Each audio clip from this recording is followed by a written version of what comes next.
A Casa Elefante contém conteúdo adulto. Se você não sabe como a Hermione consegue fazer coisas enormes sumirem na bolseta dela, não ouça esse episódio.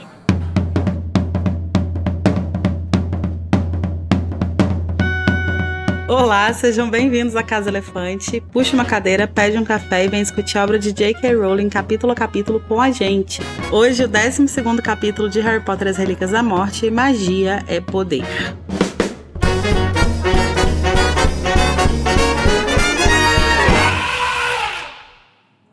Mas atenção, os nossos episódios sempre levam em consideração os acontecimentos de todas as obras que já foram publicadas sobre o mundo bruxo. Então, se você não sabe que o monstro agora é nosso amigo, vai ler tudo e depois você volta aqui pra continuar. Eu sou Larissa Andrioli e acabei de ser nomeada diretora de Hogwarts, meu amor.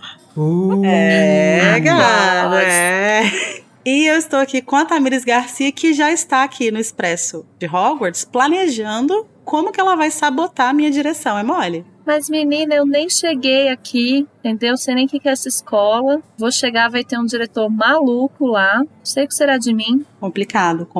Você tá num péssimo ano para estar em Hogwarts. E quem tá por aqui também, mas tá quase que indo embora aqui já, é o Code, que tá querendo seguir uns homens estranhos pra dentro do banheiro. Tô achando meio complicado isso, Code. Você pode, por favor, a gente grava, depois você vai lá fazer banheirão?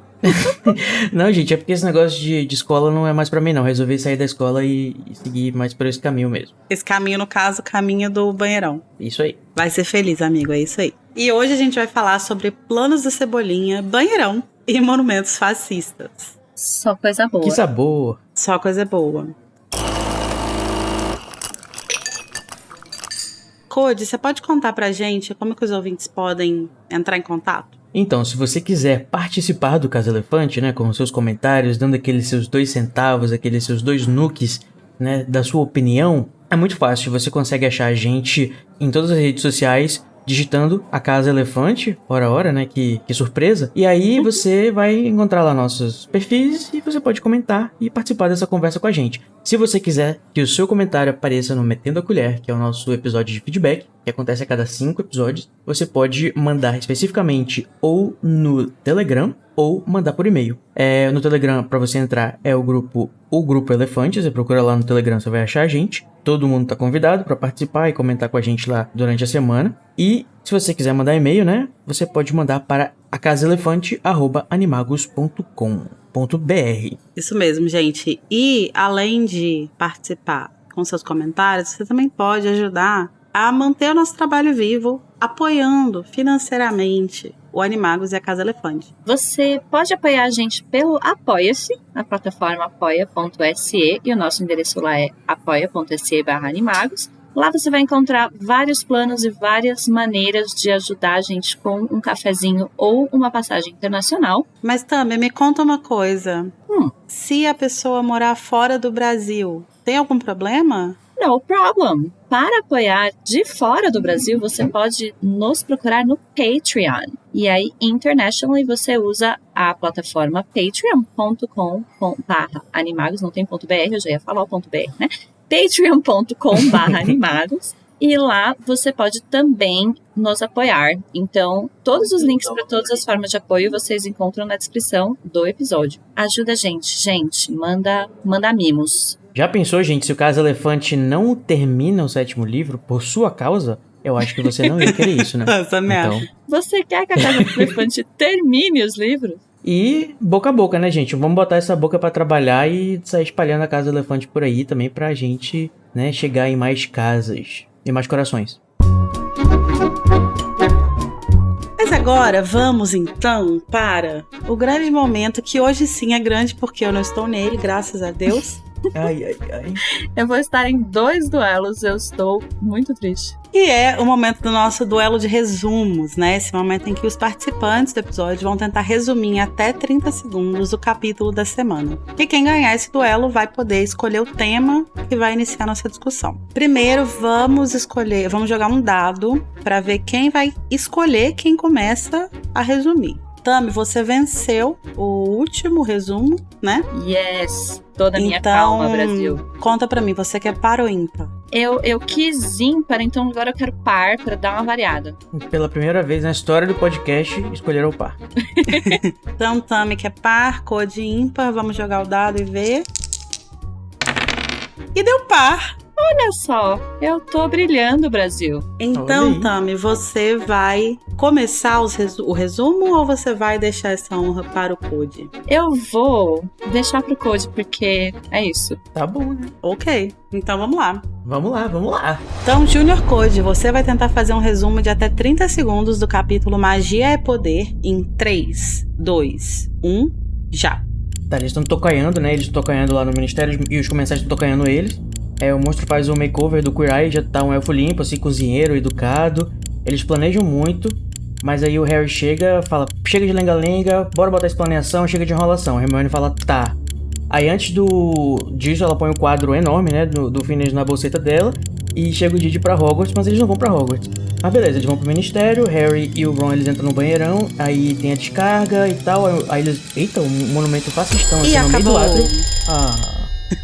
Podia ser 45 segundos, né? Mas foi muito bom, Vamos ver, Tami, agora é sua vez. Você tá pronta? Obviamente, nasci pronta. Eu sou um outro ser humano nessa temporada. Tô gostando de ver a nova Tami. Então, Tamires Garcia, você vai tentar fazer um resumo de até 30 segundos do capítulo Magia é Poder em 3, 2, 1, já. Tá, eles estão fazendo vários planos que eles precisam entrar no ministério, né? Então aí a Hermione tá observando as coisas, a Hermione tá tipo, Rony, você tem que falar todas as informações que você tem na sua vida, porque ela tá nervosíssima e eu compreendo.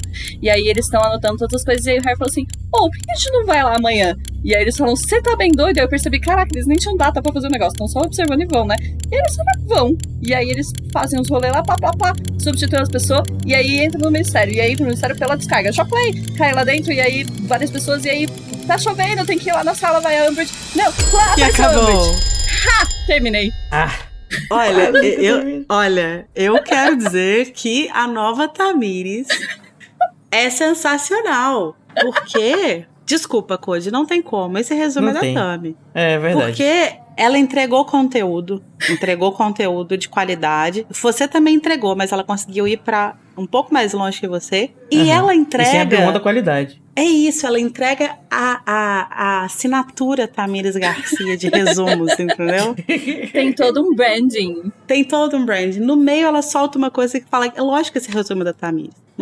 Não tem como ser de outra pessoa. Mas ela não se perdeu. Achei incrível, amiga. Parabéns. Muito Essa obrigada. vitória é sua. Aplausos aí, por favor, diretor. Amiga, você só realmente demorou 7 temporadas, né? Pra encontrar o seu pace. Mas tudo bem. Essa temporada é a minha temporada. O Luiz que me aguarde.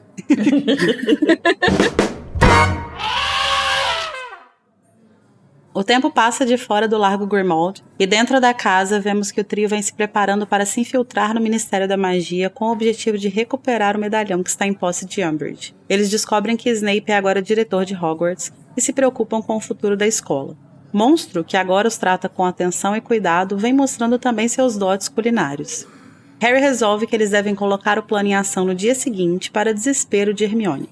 Após estuporar uma funcionária do ministério, deixar um vomitando e outro sangrando pelo nariz, eles se transformam em Mafalda Hopkirk, Reg Cattermole e Dirk Creswell. Ao entrar no saguão, eles veem que os novos valores do governo resultaram em uma estátua exaltando a supremacia bruxa. Ron precisa se separar do trio para resolver um problema na sala de Exley, que ameaça não ser bondoso no julgamento da linhagem bruxa da esposa de Cattermole, e Harry e Hermione estão decidindo se ajudam Ron quando são surpreendidos pela agradável visão de Dolores Umbridge. Essa vaca! Então vamos lá, Tami. Por onde você gostaria de iniciar a nossa conversa hoje? Bom, eu acho que a gente pode começar do começo, porque o começo é onde se começa. Vamos começar no exato começo, que é um lugar muito bom para começar. Já dizia a noviça rebelde, né? E a gente começa o capítulo justamente num flash forward, assim, né? Assim, um pouquinho mais pra frente de tempo, tentando entender o que estava acontecendo, então, com o trio depois que eles encontraram o Mondugo e descobriram que o medalhão estava com a Umbridge. Uhum. E justamente no dia do meu aniversário. Eles estão lá aguardando É verdade. o Harry, o Rony e a Hermione irem pra Hogwarts. Eles, né, os comensais que estão vigiando o Largo Grimmauld, estão aguardando as crianças saírem e eles não saem porque eles não vão para Hogwarts. Tururu. Momento triste. Eu acho muito legal a forma como esse capítulo começa, porque ele tem um gostinho daqueles capítulos de outros pontos de vista que tem ao longo da saga, e que eu sou super fã de todos eles, porque os primeiros 4 ou 5 parágrafos, assim, vão ser todos contados da perspectiva das pessoas que moram naquela rua, né? Falando que elas já se acostumaram com a ausência do número 12 ali na rua, que era uma brincadeira, que, enfim, virou uma piada, e que ninguém nunca presta muita atenção, mas que recentemente muita gente tem parado lá para olhar. E aí vai trazendo esse olhar das pessoas, né, que estão ali vendo os comensais, né, a gente sabe que são os comensais que estão vigiando a casa, e aí a gente vê que eles estão revezando, que cada dia são 2 diferentes, e que no dia 1º de setembro tem mais gente do que o normal, né. Então eu gosto muito esse passo para trás que ela dá, sabe, na perspectiva, assim, pra gente entender um pouquinho de como que é a visão de quem tá de fora, porque a gente tá vendo porque a gente tá vendo, a gente tá acompanhando o que o trio vê, né? O que o trio tá observando ali pela janela e tal. Eu acho que, só abrindo parênteses aqui, eu acho interessante esse negócio do número que tá faltando, né? E nesse momento eu gostaria muito que fosse o número 13 da casa, porque além de ser uma coisa que ia ser super bacana com os Black, né? Porque, tipo, 13 tem todo esse negócio de azar e tudo mais, papapá. E também, é claro, remete a Taylor Swift e ao Lula, né? A gente pode... Exatamente. Daria pra gente também fazer um paralelo com vários prédios espalhados pelo mundo que não tem também o seu 13º andar, por exemplo, porque é considerado azar e tal. Eu acho que essa foi uma oportunidade assim que podia ter acontecido, ia ser super legal se tivesse. Mas é pertinho, né? É o 12. Mas o que eu queria comentar sobre esse trecho, a gente até falou um pouquinho no episódio anterior, mas o Lupin, então, no capítulo anterior comenta que os comensais estão vigiando todas as casas que o Harry pode estar, mas a esse ponto, vocês acham que já tem alguma certeza de que ele tá lá no Largo Grimmauld?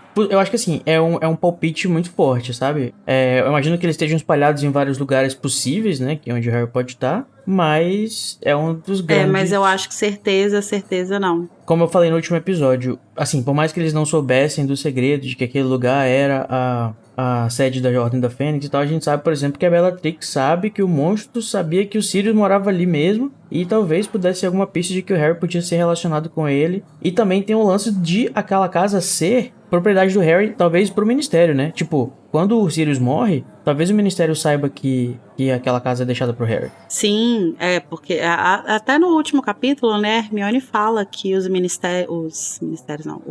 testamentos bruxos, né, eles passam pelo Ministério. Então, eles sabem que a casa pertence ao Harry. Então, eu acho que é isso que você falou, Cody. Eu acho que eles têm um palpite muito forte de que eles estão ali, de que é uma das grandes possibilidades, até porque eles já estiveram em vários outros lugares e não encontraram o Harry. E também tem, assim, o fato que, assim, eles sabiam que a casa existia, provavelmente ela estava em algum registro e, enfim, pessoas como a Bellatrix, que já tinham visitado antes, provavelmente sabiam, né?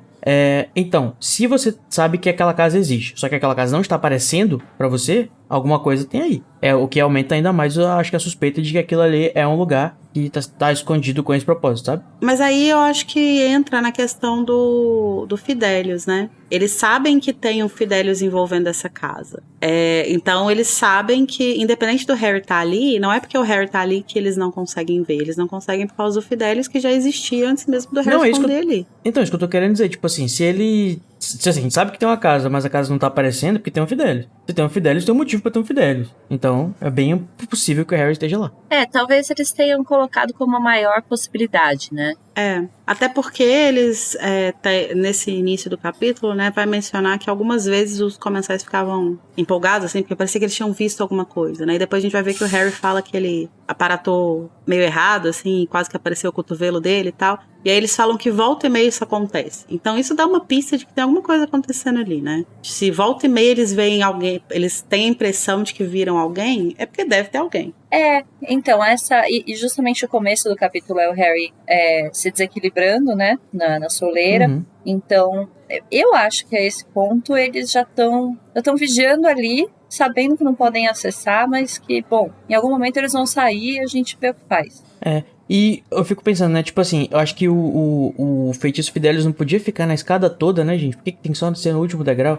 Se bem que se fosse na escada toda, eles não iam conseguir aparatar na escada, né? Então acho que o degrau é uma coisa, tipo, ele é tão Fidelis que você não consegue enxergar a pessoa que tá em cima dele, mas ele não é tão Fidelis que você pode aparatar do lado de fora. Acho que é algo assim. Mas uma coisa que eu acho muito engraçada é que eles realmente acham que no dia 1º de setembro o Harry vai sair da porta, né? Com a malinha dele. Que nem ele fez no quinto ano, né? Foi o que aconteceu no quinto ano, inclusive, com o Sirius a tiracolo vestido de cachorro. Eu não sei se eles acham. A questão é que seria bastante burro não ter uma guarda ali caso ele fizesse, sabe? Precisa estar ali. Eles, inclusive, ainda podiam ter feito alguma coisa pra tentar trazer o Harry pra fora, né? De repente fazer uma ilusão, alguma coisa, fingir que eles estão com alguém e, sei lá, fazer um barraco lá na frente pra ver se o Harry sai. Ou, de fato, pegar alguém, né? Eles têm o ministério na mão, eles poderiam... Mas, enfim, eu acho que, de qualquer forma, o Voldemort ainda tá meio que agindo com cautela, né? Em algumas coisas, assim... A gente tem alguma suspeita de quem podem ser os comensais que são descritos nessa cena? Vocês têm alguma... Eu acho que não. Palpite? Eu acho que são comensais genéricos mesmo. Eu acho que a gente já entrou um pouco na discussão dos níveis, né, de comensais da morte. Porque eu acho que a essa altura do livro eles chamam todo mundo que é seguidor do Voldemort de comensal. Tem isso também. Então nem acho que seria gente importante, assim, pra gente saber quem é, né? Então o Harry vai entrar na casa, né? E ele vai andar por um corredor que é descrito como lúgubre, né? E lúgubre é um adjetivo que ele vai tanto falar sobre morte, funeral, né? Quanto também algo que inspira tristeza. Acho legal o uso desse adjetivo para descrever o corredor do Lago Grimmauld, porque tem muito a ver com o próprio clima da casa, né? Que sempre teve essa coisa meio pesada, assim.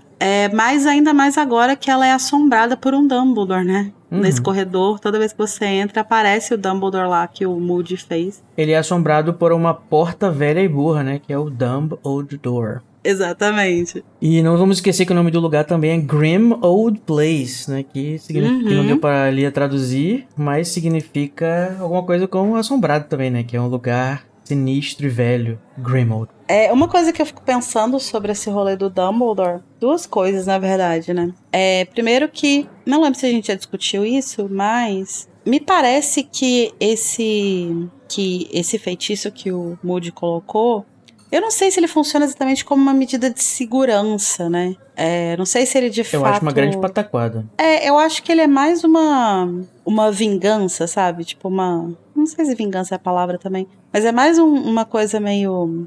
Eu acho que nesse sentido, como a gente estava falando de o lugar ser assombrado, é mais essa ideia de assombração, né?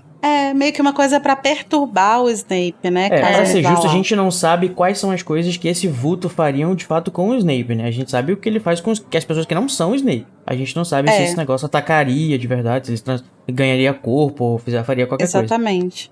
Mas de alguma forma o feitiço deve ser reversível, não deve ser necessariamente porque o Snape esteve lá, né? Porque o Snape, de fato, a gente sabe que foi lá, né?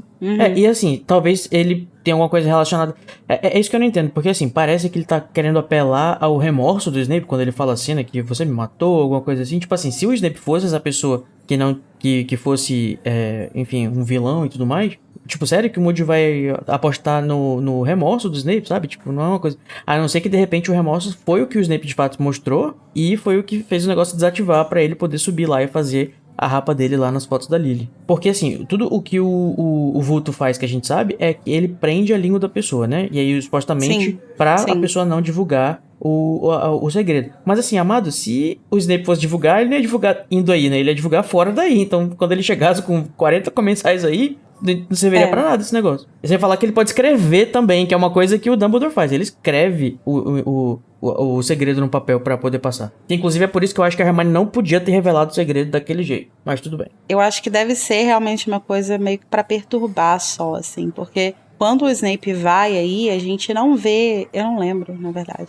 Mas eu tenho quase certeza que a gente não vê ele entrando, passando pela porta, né? A gente já vê ele direto lá no quarto do Sirius com a carta. E ele tá chorando, né? Ele tá chorando muito, assim. E eu não acho que ele esteja chorando por causa da carta. Pelo menos não naquele momento, assim. Eu acho que ele já chega chorando, provavelmente por causa do Dumbledore. Porque acredito que talvez tenha sido uma coisa muito próxima da morte do Dumbledore, inclusive, sabe?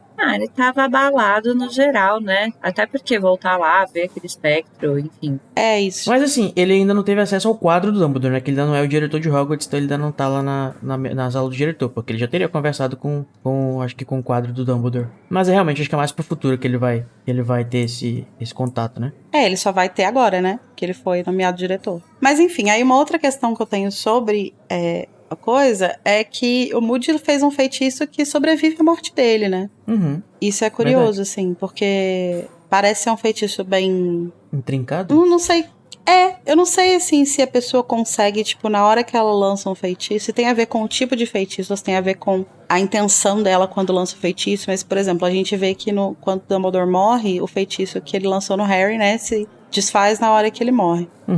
Eu acho que isso depende do feitiço, né? Por exemplo, os quadros aí do Grimmauld Place, eles estão presos por um feitiço que provavelmente foi colocado muito antes e que todas as pessoas que fizeram, né, já morreram. E também tem, por exemplo, os feitiços em Hogwarts lá, que não só os fundadores, mas os outros diretores foram colocando e tal. Então acho que é uma característica específica do feitiço. De eu cada acho que tem, tipo por de exemplo, feitiço, né? de cada tipo de feitiço. Eu acho que, por exemplo, uma azaração, como é o caso do Petrificus Totalus, né, que o Dumbledore coloca no Harry, ele deve ter uma duração mais curta, que eu não imagino que uma pessoa iria ficar petrificada pra sempre, se a pessoa não morresse. Acho que ele também vai... Acho que o próprio corpo e a magia da pessoa vai lutando aos pouquinhos, assim, pra ir tem um tirando, prazo de né, validade, assim, né? Isso. E talvez os feitiços que eu acho que tem mais duração, aparentemente, por mais que esses do quadro sejam considerados charm, né, que é um feitiço mesmo, não tem magia das trevas, acho que são os feitiços que têm um potencial de machucar mais. Por exemplo, que dizem, a gente sabe que eles falam que os feitiços de arte das trevas, eles não têm uma forma de você curar, né, de repente, então pode ser que colocando um pouquinho de arte das trevas faça o negócio durar mais. Mas aí não necessariamente, porque em Hogwarts todos os feitiços não são de arte das trevas, enfim.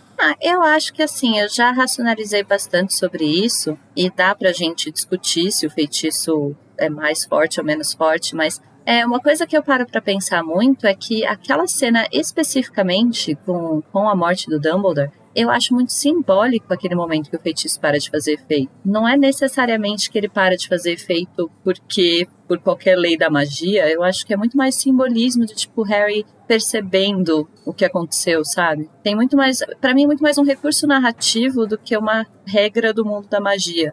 Até porque, se eu não me engano, eu não sei, assim, vou ter que olhar de novo no livro, mas inclusive esse é um dos argumentos que usam numa teoria que eu acho que não faz sentido, que é de que o Snape não usou uma Avada Kedavra de fato pra matar o Dumbledore, né? Que o Dumbledore morreu da queda.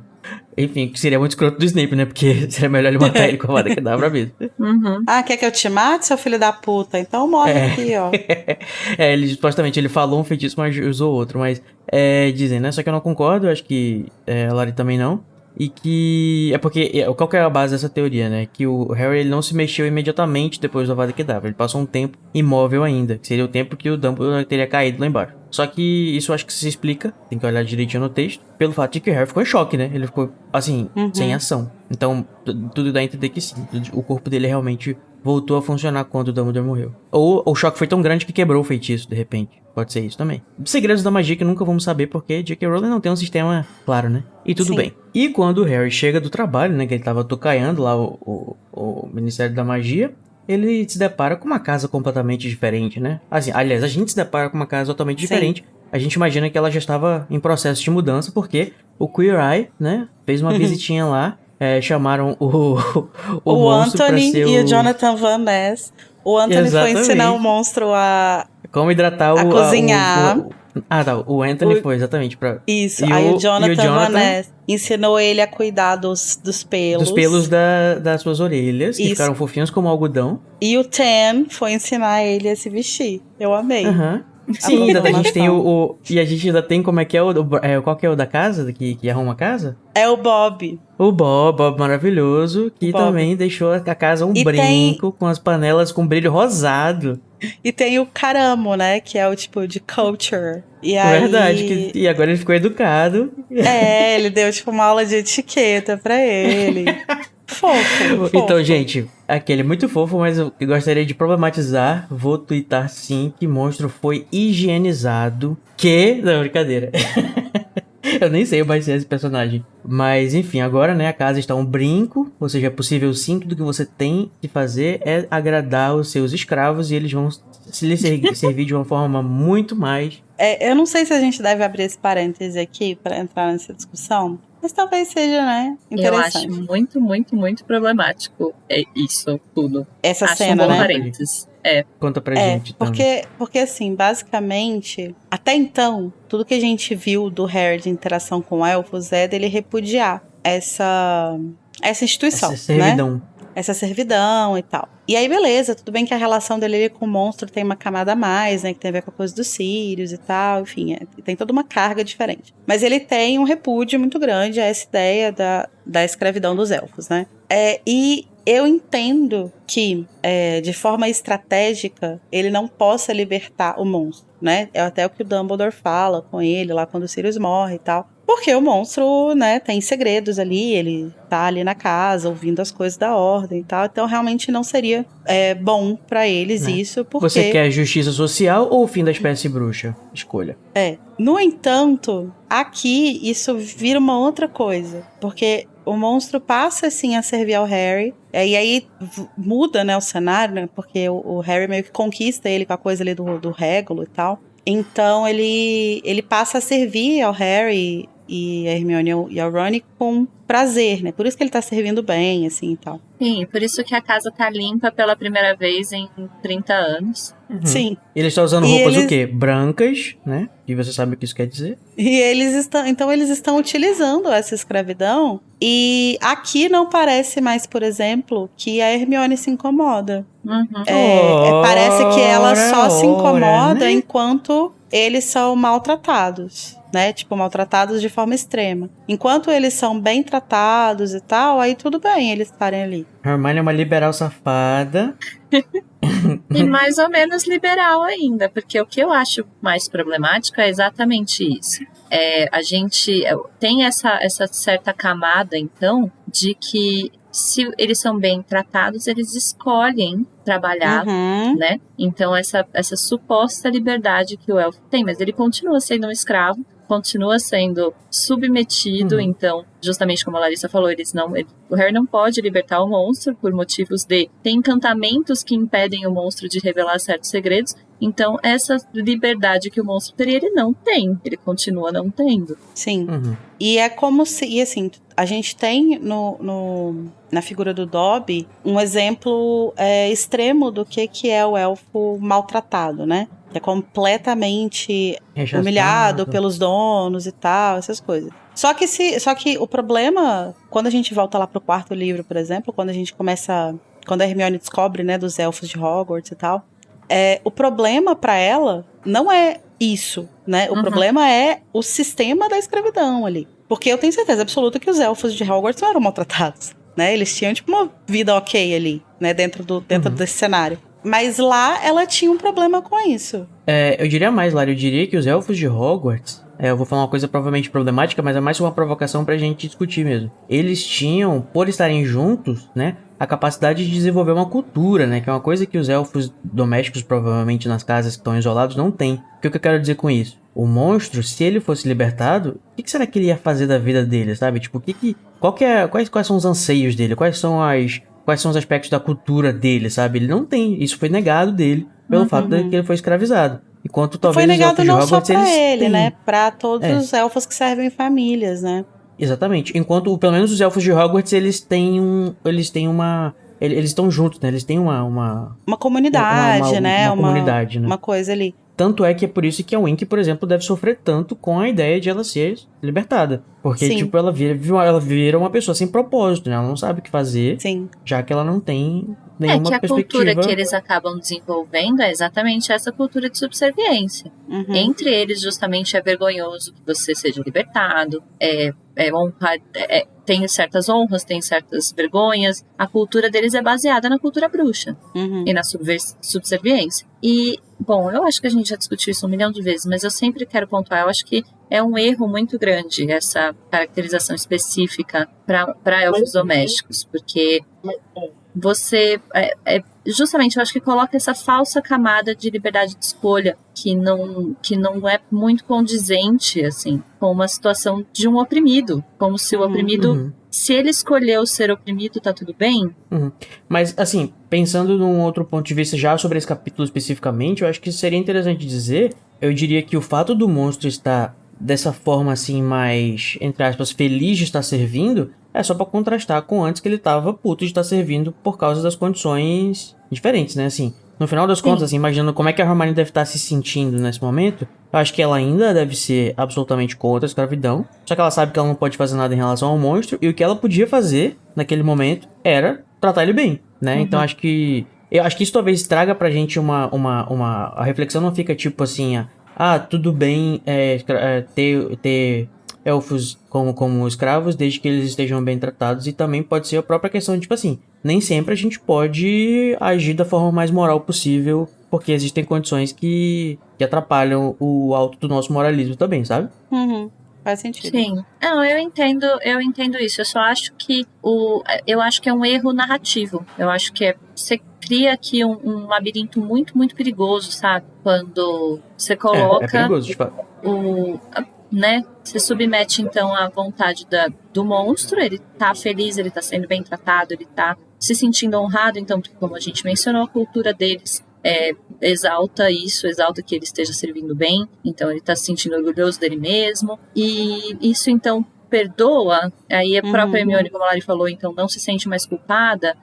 Eu acho que a camada narrativa aí, ela coloca um elemento que é muito perigoso, é muito, muito sensível. E eu acho que é interessante esse ponto que o Code trouxe, né, sobre você fazer o que é possível dentro do contexto que você tem, né, que é importante a gente ter isso em mente também, né, de que nem sempre você consegue tomar a escolha fazer a escolha mais ética possível.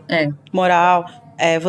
Às vezes você precisa abrir mão de certas coisas por um contexto específico, né? E aí dentro daquilo ali você faz o que dá pra você fazer, né? Mas eu concordo com isso que você falou, Tami, de que isso abre margem para questões muito complexas, assim, e abre margem, inclusive, para essa interpretação que a gente vê as pessoas falando tanto sobre Harry Potter defender a escravidão.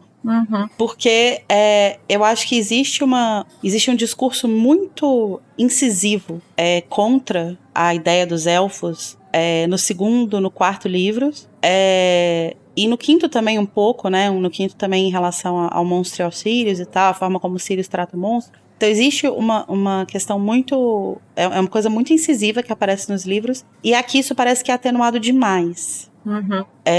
Então... Eu ainda nem... Só pra te interromper 1 minuto, eu nem acho que é necessariamente atenuado. Me parece que é uma continuidade da mesma narrativa. Que então trata bem os elfos, trate eles como se eles também fossem pessoas, como se eles tivessem sentimentos, e aí vai ficar tudo bem. Talvez se a Hermione tivesse uma fala nesse momento, alguma coisa do tipo pra talvez trazer isso que eu trouxe, né? E, tipo assim, ela ainda gostaria que ele não tivesse tendo que fazer aquilo. E que eles precisam dar um jeito de tentar resolver isso ou fazer alguma coisa. Parece que o problema se solucionou. Parece que o problema se solucionou. Nesse tratamento. E sendo que não. E a gente sabe, pela continuidade da história, né, que ela vai trabalhar para que isso seja diferente, para que isso mude no mundo bruxo. E beleza, que ela não tem ainda as ferramentas para fazer isso, ela tá num contexto muito específico e tal. Tudo que ela pode é tweetar mesmo, né, no caso. Parece que tratar o monstro bem, ele tá limpinho, acalmou ela o suficiente, assim, sabe? Gente, eu falei da higienização do monstro, eu nunca imaginava que a gente ia de fato trabalhar esse assunto hoje. Mas porque acaba sendo um pouco com essa cara mesmo, cara de higienização da situação. E é isso que eu acho que é o problemático, que é o perigoso. Mas como você falou, ela depois, quando ela tem as ferramentas, ela vai tratar da questão mais seriamente, a Hermione. Sim. Eu só ainda acho que a narrativa trata isso de maneira complicada. Eu acho que a narrativa peca mais por omitir do que por, sabe, do que por apresentar isso. Eu acho que do jeito que tá apresentado, pelo menos tem uma questão. O problema é que ele deixa uma questão muito aberta, de coisas perigosas que podem gerar interpretações ruins, sabe? Mas... Inclusive, aí eu acho que o arco aqui é justamente o arco do monstro, que daí é muito fofo, e aí eu vou ter que conceder, dele na batalha, no final, né? Indo lutar junto com os outros elfos, pelo senhor dele, assim. Então, gera um arco pra ele enquanto personagem. Então, por isso que eu nem acho que é a tentativa de atenuar, eu acho que é de realmente dar uma continuidade pra história dele e concluir com ele sendo um herói, né? E que é um arco muito diferente do Dobby, né? Porque o Dobby, ele quer se libertar do seu senhor. Enquanto que... E a narrativa vai mostrar de uma forma muito legal. Mas o monstro, ele quer fazer justiça pelo senhor dele. Que, na verdade, era o dono dele, né? Tipo, ele era escravo desse cara. Só que ele tratava ele bem. Então, assim... Pois é, mas aí, nesse caso, eu acho que... Novamente, a J.K., ela tá retratando... Ela não tá fazendo isso com o propósito de ser educadora. Acho que ela tá fazendo isso pra retratar as coisas, sabe? Tipo, pra apresentar que, assim... Novamente, vou ser cancelado provavelmente porque isso é uma provocação complicada, mas eu imagino que... O Cody fala o que ele quer porque ele não tem Twitter. Aí ele pode falar o que ele quiser. Manda ver, coisa. Meu nome nem é Cody, gente, eu sou eu sou um fake. Assim, eu não duvidaria que houvesse escravos ou servos em gerações diferentes, seja escravidão transatlântica, seja escravidão em Roma, qualquer coisa, que fariam qualquer coisa pelos seus senhores e não necessariamente queriam ser libertados, né?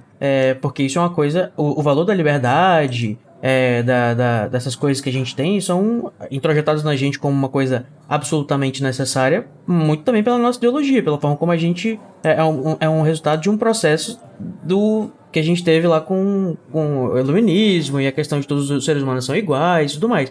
É claro que a gente pode discutir se esses valores são válidos ou não, e eu acho que são. Você estende essa liberdade a certos cidadãos, né? Exatamente, né? Mas o que eu tô querendo dizer, tipo assim, no final das contas eu acho assim, todo mundo tem que ser livre, todo mundo tem que ser livre. Todo mundo tem que... ninguém pode ser propriedade de ninguém, ninguém deve ser propriedade de ninguém. Só que eu tenho certeza que em certos pontos existiram pessoas que estavam, entre aspas, ok com essa condição. E é o caso do monstro. Acho que nesse caso Mas isso é um tema muito específico, muito perigoso. Eu não acho tão específico, porque dialoga com o que eu tô tentando dizer. O que eu acho problemático é que, assim, a gente começa conhecendo... É que eu acho que a gente já falou muito disso no podcast, mas eu vou tentar resumir. A gente começa conhecendo o Dobby, que então seria um membro dessa resistência, dessa ideia maluca de que ele talvez possa ser livre como os humanos, como os bruxos. E, assim, a gente perde muito rápido essa camada para saber que a cultura inteira dos elfos é oposta a isso. Não se cria uma camada de resistência, de fato. Então fica sendo, como a gente estava falando, fica sendo cultural para os elfos essa coisa da servidão e não entra a camada da resistência. E aí é isso. Então a intenção do arco acaba sendo ele continuar servo, mas... um servo bem tratado. Sim. A camada dos elfos que resistem não existe. E o Dobby vira uma exceção, de fato, né? Sim. E não assim, talvez, beleza, ele aparece como uma exceção e depois você descobre que, na verdade, tem muito mais elfos que pensam dessa forma. Ainda que a hegemonia cultural seja de servidão. Mas não, a gente não vê nenhum outro elfo que pense como o Dobby. Então ele realmente surge na narrativa como um ponto completamente fora da curva e solitário. Exato. Esse é o que eu acho que é o perigo e é isso que eu acho que perde. Eu gostaria que a gente tivesse tido mais elfos Dobbys, assim. Acho que essa é a minha... Mas é porque, protesto. Novamente, eu não acho que Harry Potter, no total, seja uma obra que tenha a intenção de introjetar valores. É claro que existem muitas coisas que são, obviamente, a J.K. Rowling querendo dar lição de moral nas pessoas. O amor, não sei o que, tarará, beleza. Mas tem muita coisa que, assim, ela quer simplesmente chegar e falar, essas pessoas vivem nessa sociedade atrasada, com esses valores que são totalmente loucos, né? E eu quero aproveitar isso porque é ficção, e a ficção serve pra gente explorar essas coisas. nem tudo tem que ser... nem tudo tem que ter uma lição positiva de moral no final, sabe? Sim, concordo com isso. E acho que eu tô trazendo isso. Eu não acho que a obra tinha a obrigação de trazer. Mas justamente a obra não trazendo, essa mensagem que eu acho que é a nossa função discutir, sabe? Aqui, pra mim, falta essa camada. Eu queria desabafar, inclusive, porque eu percebo ultimamente nas coisas que estão sendo produzidas essa higienização também nos temas. A gente tem, por exemplo, quando o pessoal vai fazer um remake de alguma coisa, tentar deixar todos os personagens super politicamente corretos. Nunca pensei que eu ia ser a pessoa que ia falar negativamente da palavra politicamente correto. Mas esse dia chegou. Pois é, o que o Twitter fez com a gente, né, Code? É foda. Exatamente. E aí ninguém mais pode, sabe? Ninguém mais pode ter a gente não pode ter um personagem machista, porque sabe, a gente não quer que as pessoas sejam machistas. É lógico, pô, mas um personagem não serve pra isso. Nossa, eu fico puto agora com essas coisas, porque, sabe, deixa a ficção pertencer ao lugar da gente apresentar os defeitos dos seres humanos também, por favor? Sim. Sim, mas o meu ponto aqui e o meu problema com isso é que a gente tem sido trazido muito a responsabilidade que a cultura e a comunicação têm sobre a perpetuação de ideologia. Então, de que forma que a gente vai retratar o machista? Não é que não possa ter machista, não é que não possa ter escravos numa história, mas de que forma que ele vai trazer? Vai trazer com esse arco de que não, se você tratar eles bem, tudo bem eles serem escravos? Pois é, mas é aqui que eu acho que... É que tá, beleza, Harry Potter, a gente tem essa visão de que a gente tá entendendo a conclusão da história como uma conclusão ideal. Uhum. Agora, quando você vai ler Game of Thrones ou Duna, ninguém tem esse tipo de pretensão. O Martin faz tudo que não presta com o personagem dele, tem abuso, tem escravidão, tem uns caras, mas ninguém cobra que o personagem vai ter que ter uma redenção, que ele vai ter... Como é que fala? Ele vai ter o pagamento da coisa que ele fez. Uma perfeição. Né? Não, tipo assim, que vai ter uma recompensação pelas coisas ruins que ele fez, ou que a gente espera. Eu acho que faz parte das histórias. Eu acho que tudo bem. Harry Potter é uma coisa que a gente tem uma tendência a esperar desse tipo de história, que ela tenha uma justiça, que as coisas no final sejam mais ou menos como a gente gostaria que fosse no mundo real e tudo mais, mas eu acho que não é sempre por aí, sabe? Sim, não, eu concordo com você. O que eu queria deixar claro é que a gente lê a obra, então, não espero que a obra traga todas as respostas, todas as soluções dos problemas do planeta. Mas é interessante a gente discutir os problemas que tem. A gente falar, esse tipo de narrativa vai para esse lado, então talvez seja legal ir para aquele lado. Para mim, não é exigir que ela tenha pensado nisso, ela tenha pensado em tudo e todas as obras resolvam os problemas.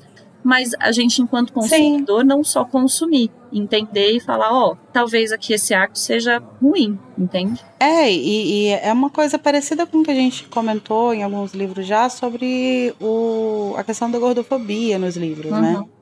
Ela tá lá, e não tem como você dizer que não tem como você inventar um jeito de passar por cima dela ali, ela tá lá. E a gente, como consumidor, pode ler, apontar e falar, olha, isso aqui foi um vacilo. E Exato. tudo bem, né? Eu não acho que isso diminui a grandeza da história, né? A grandeza da narrativa. E isso que a gente tá falando aqui, inclusive, né, é muito diferente do que as pessoas fazem sobre essa questão de Harry Potter em outros lugares, assim. Então, assim, a gente não tá falando, nossa, J.K. Rowling defende a escravidão. Harry Potter é isso que eu queria deixar claro. senhor escravocrata. Não tô fazendo a crítica no sentido de... Não, porque eu acho que tinha que ser outra coisa. É no sentido de quando a gente tá lendo... Isso, por exemplo, é uma questão que me incomoda quando eu tô lendo. Eu fico, gente, olha esse monstro aqui limpando a casa. E de repente, exatamente. Sabe? Então a gente concorda, porque eu acho que é isso, só que eu acho que o objetivo é incomodar. Pode ser. Pode ser. Sim, mas isso é uma outra leitura, exato. Assim, você traz um problema... E isso é muito interessante do que você estava falando, Cody, que daí a gente traz o problema nas obras de ficção no sentido de incomodar, né? No sentido de trazer a questão para a pessoa que está assistindo. Isso é importante também. E que não é missão da narrativa resolver. Exato. A missão é nossa de ler aquilo, identificar que é um problema, entender que na narrativa isso não se resolve e ver como que isso pode ser resolvido na vida real, mundo, né? Como que está relacionado com a nossa vida e como que na nossa vida talvez isso possa ser resolvido. Nossa, lacramos. Seremos não cancelados. Exatamente. Mas sabe quem que lacrou também? O meu mozão, gente. Lacrou. O meu mozão lacrou. Tava demorando. E agora... Tava demorando. Ele é o novo diretor de Hogwarts. Palmas para o novo diretor sob nova de direção. Agora... Não pode bater palma, tem que ter silêncio. Um minuto de silêncio por essa conquista.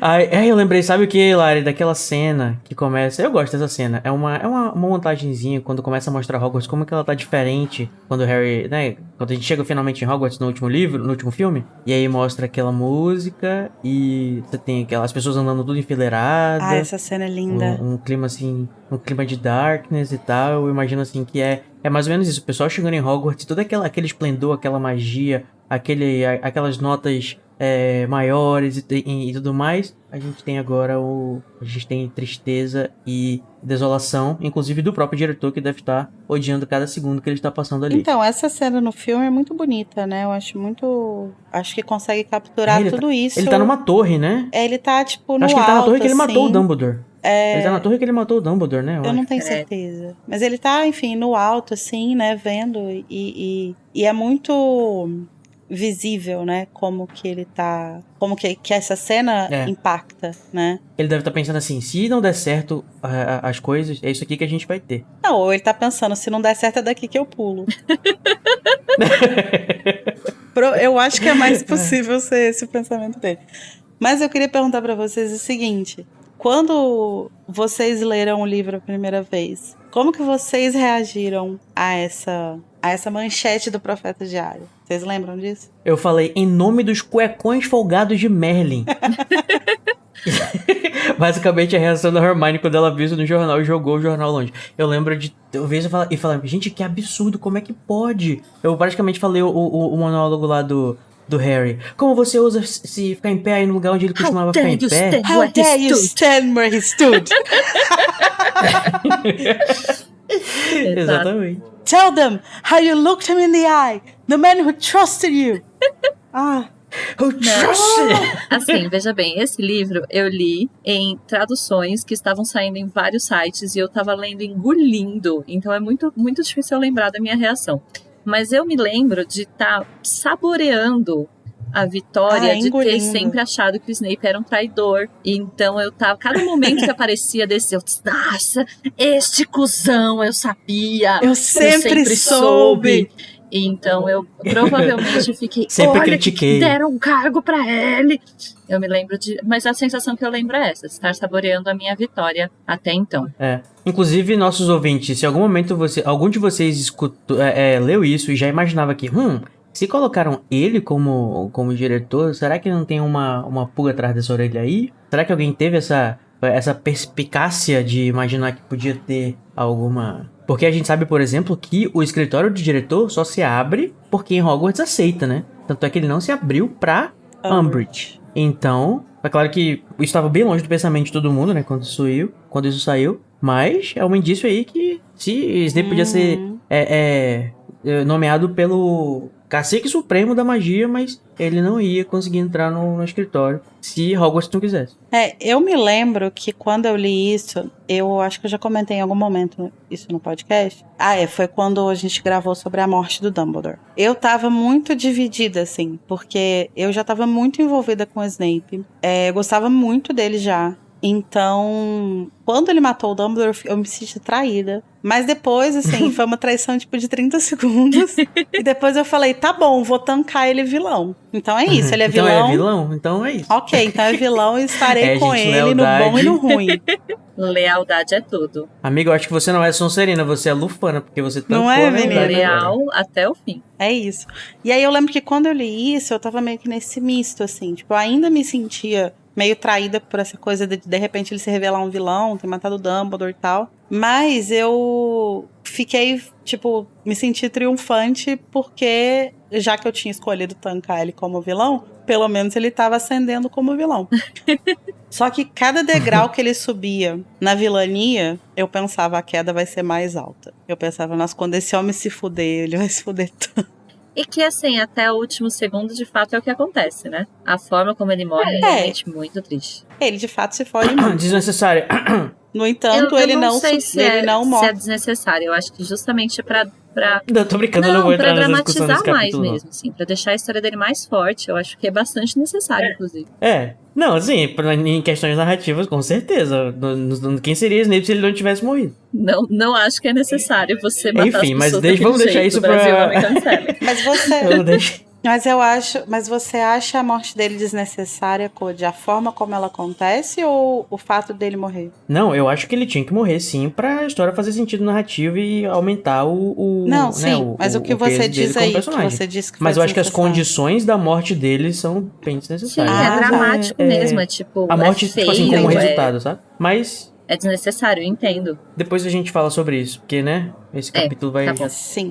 Além do Snape como diretor de Hogwarts, a gente tem também outras duas mudanças no staff, né? Que é o Amicus Carroll assumiu o posto de professor de defesa contra as artes das trevas, e a gente vai descobrir que em breve vai virar só artes das trevas. E a irmã dele, a Lecto, é a nova professora de estudos dos trouxas, já que a última, abre aspas, pediu demissão, né? Pediu pra coitada. sair. Hippie, Foi Caridade no Burbage. CLT. Eu quero dizer que eu acho muito, muito gender neutral esses dois nomes, porque eu nunca sei qual que é o homem e qual que é a mulher. Sim, eu também Né? não. O que prova que a Lecto é a Rowling... mulher, no caso. Desculpa estragar esse momento, mas é porque a Lecto é uma personagem também da mitologia grega. Ela é uma das fúrias que perseguem o Orestes, né? O herói da história que a J.K. Rowling usou na epígrafe. E esses dois irmãos também, eles estavam presentes lá na Torre de Astronomia quando o Snape matou o Dumbledore, né? Então, por isso que o Harry reconhece eles imediatamente. A foto deles, né? Tem uma foto deles enorme no jornal. Mas eu também confesso que quando eu vejo o nome deles, eu fico assim, meu Deus, quem que é quem? Qual é o gênero dele? E, assim, quem foi, né? E tão logo soube dessa fatídica notícia e soltou um pelas cuecas de Merlin, a Hermione maravilhosa, dá licença que eu já volto, e foi buscar um negócio enorme. Ela e a sua foi bolseta, muito ligeira. A sua bolsinha. Oh, mas aí a gente, Ela então, foi no muito último ligeira e já episódio falou começou- sobre coisas que cansam na narrativa. Uma coisa que já está me cansando na narrativa é que estamos há 7 anos ao lado de Hermione, e a Hermione ainda sai da sala assim, meio ligeira pra fazer alguma coisa e ficam, gente, ela tá doida? O que será que aconteceu com ela? Ai, meu Deus! É o modus operandi dela, né? Ela Ninguém nunca fala o que ela vai entendeu fazer, ainda, ela meu sempre Deus gosta de do céu. surpreender. É verdade, é muita cara dela, né? Ela, peraí que eu vou Ai, aqui peraí na que eu vou biblioteca, fazer. já Aí o volto. Rony sempre, ai, tá maluca, menina. Gente, ninguém compreendeu o processo criativo da Hermione ainda? Exatamente. E daqui a pouco ela volta com um quadro enorme que ela já tá empurrando numa bolsinha, né? E o pessoal vai assim, o que tá acontecendo? O que é isso? Né? E ela foi muito sagaz, pensou rapidamente e já, diretor de Hogwarts vai ter acesso ao escritório do diretor? Pois ele não vai espionar a gente, não. Infelizmente, né, tirou da parede a personalidade incrível do diretor Phineas Nicholas, que a gente ama, de Hogwarts Legacy. Pois é, e dois pontos que me chamam a atenção aqui. O primeiro é que eu sempre achei que esses quadros que tem duas caras, assim, que eles vão de um lado pro outro, tivesse algum tipo de feitiço permanente, porque eles são conectados, então quando eles nascem nascem meio grudados ali, né, onde eles têm que ficar. Não sei, eu só acho estranho. Um lugar específico, né? Exato, então eu acho estranho a Hermione conseguir tirar ele com tanta facilidade assim. E o segundo Aqui ponto... tem vários quadros aí que não dá pra tirar, né? Meio conveniente.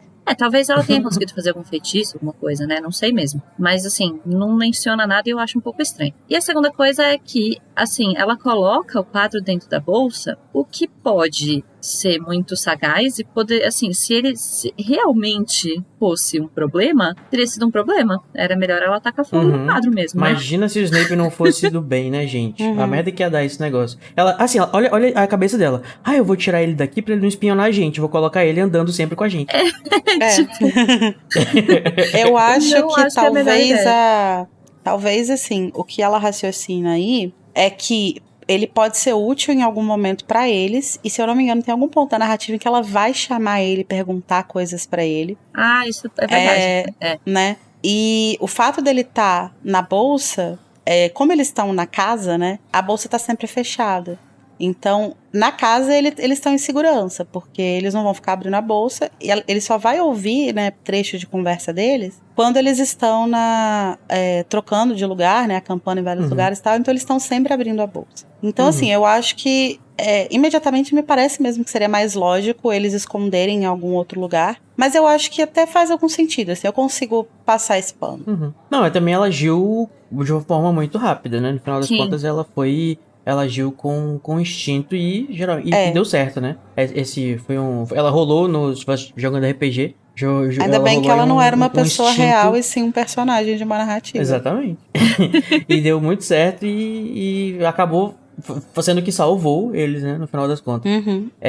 Mas assim, é 2 pra eles esquecerem essa bolsa aberta, esquecer que tem um quadro aí dentro, sabe? E ficar conversando com a bolsa aberta. No sentido que você falou faz sentido. Eu não tinha pensado nisso, né? Que ele poderia ser útil de alguma forma. Que nessa hora aqui eu só fiquei pensando, gente, por que ela não tacou fogo não nesse quadro? E confesso também que isso me ocorreu só nessa última releitura. Nunca tinha me ocorrido. Então, talvez não ocorrer pra ela também. Falando em Hogwarts, a gente tava comentando sobre os irmãos Carroll, que são gender neutral, mas os outros professores, né, de Hogwarts continuaram lá. E, assim, por dedução do Harry, ele acha que nenhum outro pediu demissão, até porque eu acho que se tivesse alguma outra demissão, apareceria também no Profeta, né? Uhum, então, ele presume que eles vão ficar lá para proteger os alunos, e eu acho isso muito fofo.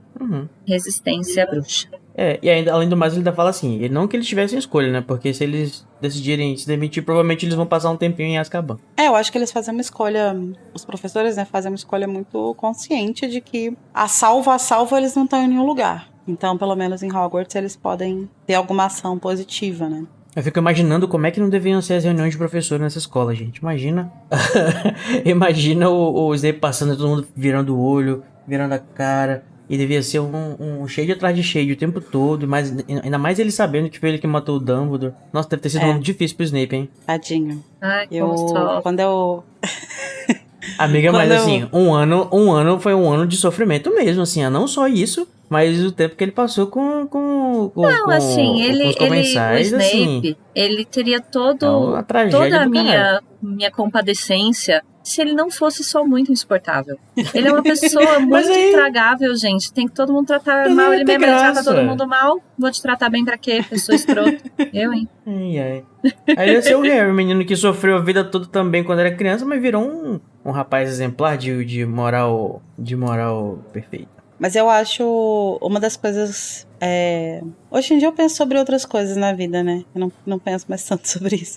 Mas uma das coisas... O meu Império Romano de Harry Potter é pensar sobre... é justamente esse ano do Snape. Que a gente vê tão pouco e que depois a gente descobre que... A gente já considera pacas, né? Teria tanto material pra ser explorado, sabe? Tipo, a própria relação dele com a McGonagall, com os outros professores... Como que isso foi ao longo do ano. Como que foi ele mesmo, né? Tipo, ele sentado na sala do diretor, sozinho. Pensando com qual desses instrumentos pontiagudos do Dumbledore eu vou cortar meus pulsos, assim.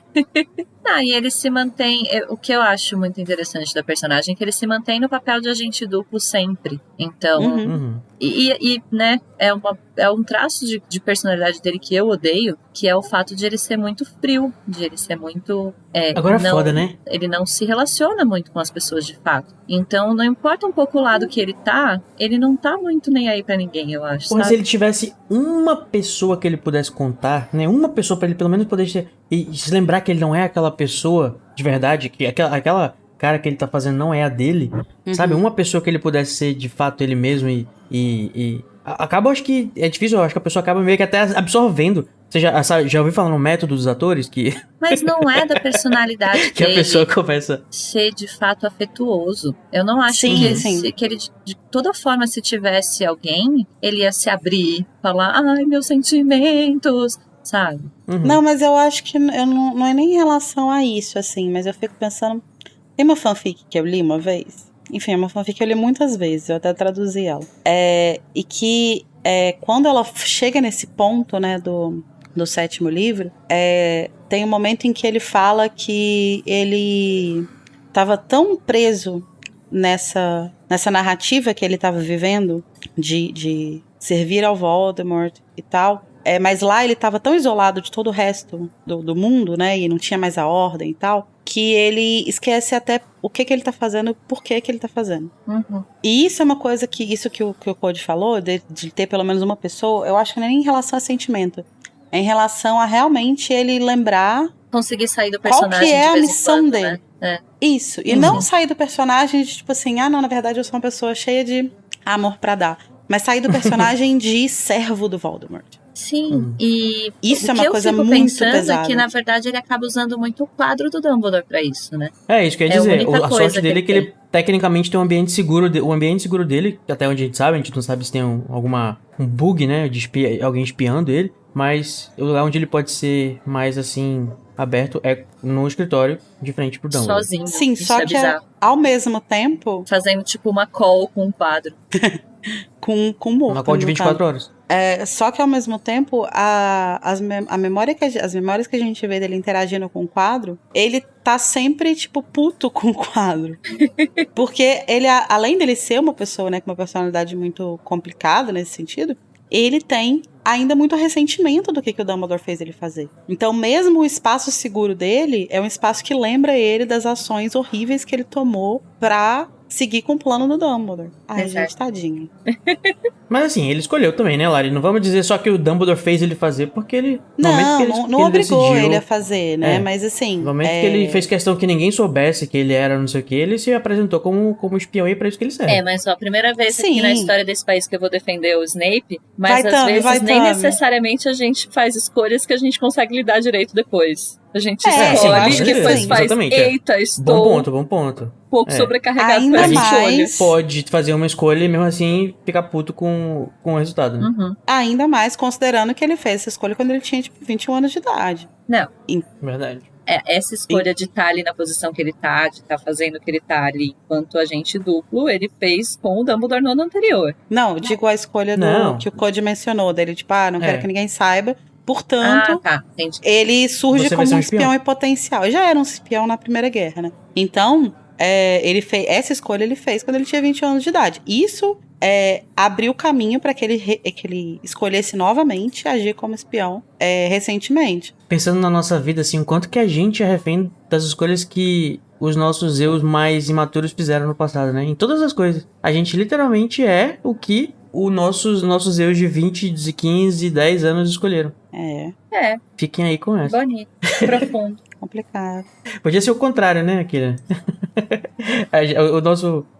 A gente tomar nossas decisões baseadas em opiniões mais informadas e não menos informadas. Gente, Enfim. podia ser tipo o Benjamin Button, assim, né? Tecnicamente é por isso que a gente deveria escutar os nossos mais velhos, né? Porque eles têm mais experiência do que a gente. O problema é que nem ser velho não é significado não é sinônimo de ser inteligente. Né? Tem Verdade. muito velho burro por aí. E falando em velhos burros... Não, brincadeira. Mas esse negócio de Hogwarts também é interessante falar, sobre o que a gente brincou no começo do capítulo, né? Mas é que o pessoal tá... Já imagina assim, o Harry... É muito bonito, acho que esse momento que aparece no capítulo, que o Harry e a Hermione e o Ron estão pensando, né? Olha, o trem deve estar embarcando, eles já devem estar algumas horas no caminho pra Hogwarts e...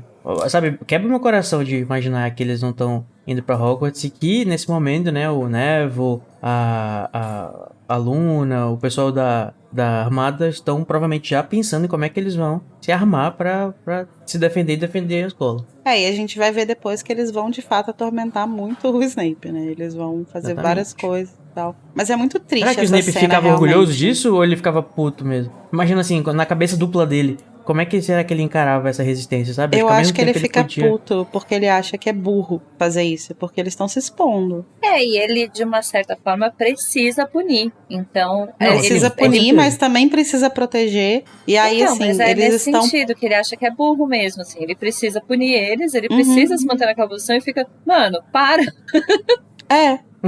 Mas é muito triste mesmo esse momento em que eles estão falando sobre como é estranho não estar no Expresso para Hogwarts, né? Que é uma coisa que pra gente também se tornou um momento constante, assim, nos livros, né? E eu acho que assim também, como eu disse, eu realmente não lembro exatamente como estava o meu cérebro na primeira vez que eu li. Mas talvez num leitor e talvez em mim, eu esteja com uma memória antiga, a gente ainda estava meio na dúvida se eles iam ou não, né? Assim, por mais que o Harry tivesse dado muita certeza, você fica, não, mas não é possível que no próximo livro eles vão pra Hogwarts. E aí não tem o esse menor momento é meio sentido. que, não, é certeza mesmo, o Expresso se foi e eles estão ali. Uhum. Mas isso nunca impediu eles de... nunca impediu o Harry e o Ron de ir pra Hogwarts ainda assim. Inclusive, Sim, então, agora eles exato. poderiam E o leitor aparatar, ainda né? tá um pouco pairando essa dúvida, será que vão mesmo? Tanto é que eles vão pra Hogwarts também. Quero te dizer isso. No final das contas, eles acabam indo pra Hogwarts. Sim, Eles mas só eu quero se dizer atrasam aqui, um pouco. nesse ponto, né? Enquanto leitor, Não, assim, eu tô brincando. você ainda tá aqui meio... Ai, então, mas aí será que eles vão mudar de ideia e vão pra escola mesmo? Foda-se isso tudo. Ainda é uma questão, sabe? Hey, teacher, leave the kids alone. We don't need your education. Enfim, né, gente? Mas isso tudo acontece e faz com que o Harry tenha um estalo ali de que eles precisam executar o plano. Eles precisam parar de planejar, eles já planejaram muito e eles precisam colocar isso em ação. E aí a gente vai descobrir que nesse tempo que passou entre o final do último capítulo e agora, eles estão planejando meticulosamente uma invasão no ministério, né? Exatamente, né? Uma infiltração no ministério. Enquanto o Queer Eye tá fazendo lá os makeovers no monstro, né? Eles estão paralelamente cuidando pouco a pouco. Exatamente. É porque o que acontece? Quando o Queer Eye entra na sua casa, as outras pessoas têm que sair por um tempo, né? Exatamente. Aí é isso, aí eles foram planejar as coisas. E eles estão planejando assim, aí tem um momento que fala que a Hermione tá com uma cara de maníaca, que é a cara que ela faz na época de revisão de prova. E eu imagino que ela esteja realizada, né? Tipo, finalmente uma tarefa intelectual pra fazer nessa merda. Eles saíram de Hogwarts, mas Hogwarts não saiu de Hermione.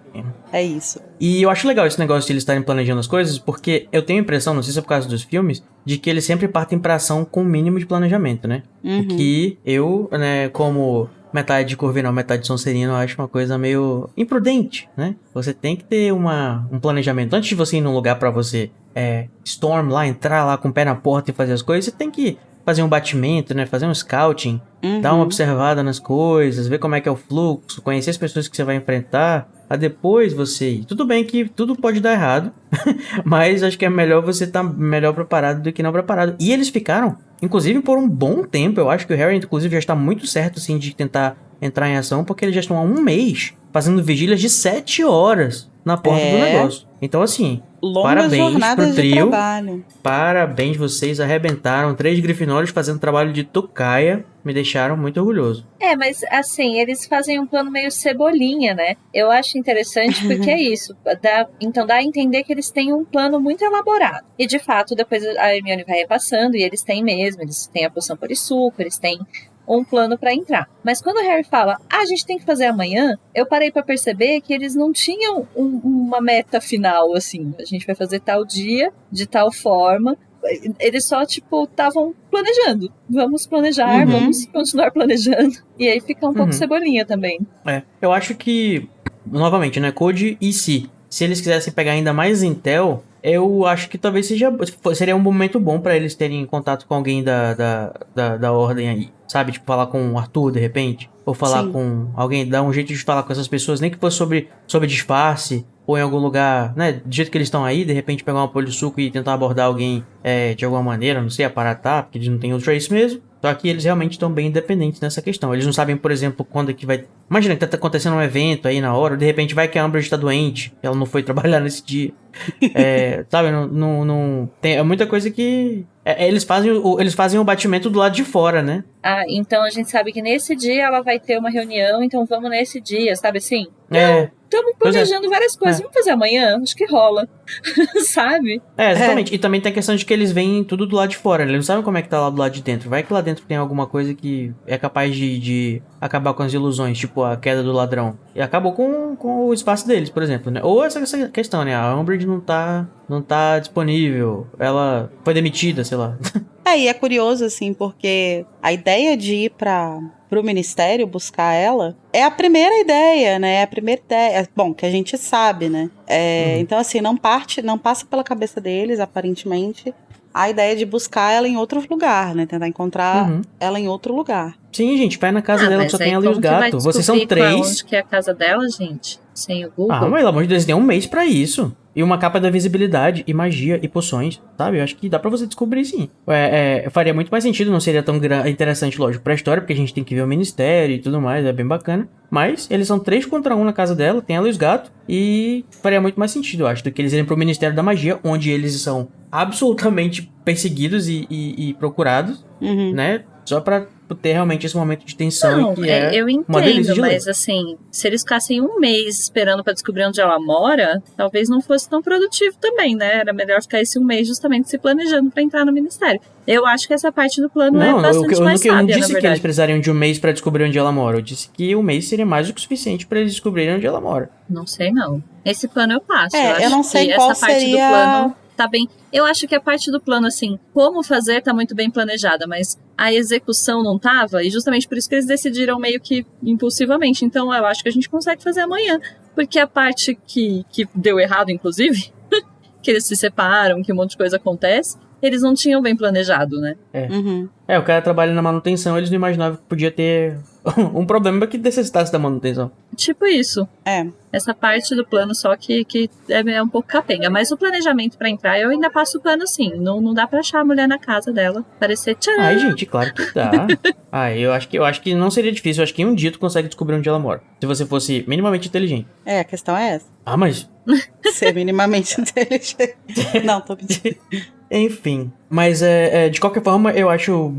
Eu acho que o Harry tem razão, assim, em eles irem... Tipo assim, bora. Já chega de planejamento. Um mês, 7 horas por dia já dá pra partir. A Hermione até fica assim, meio sem contra-argumento, né? Em que ela fala, mas tem muitas coisas que pode dar errado. Ele fala, mas tudo que podia dar errado ia dar errado com ou sem planejamento. Mais ou menos, né? Dá pra a gente mitigar algumas coisas que...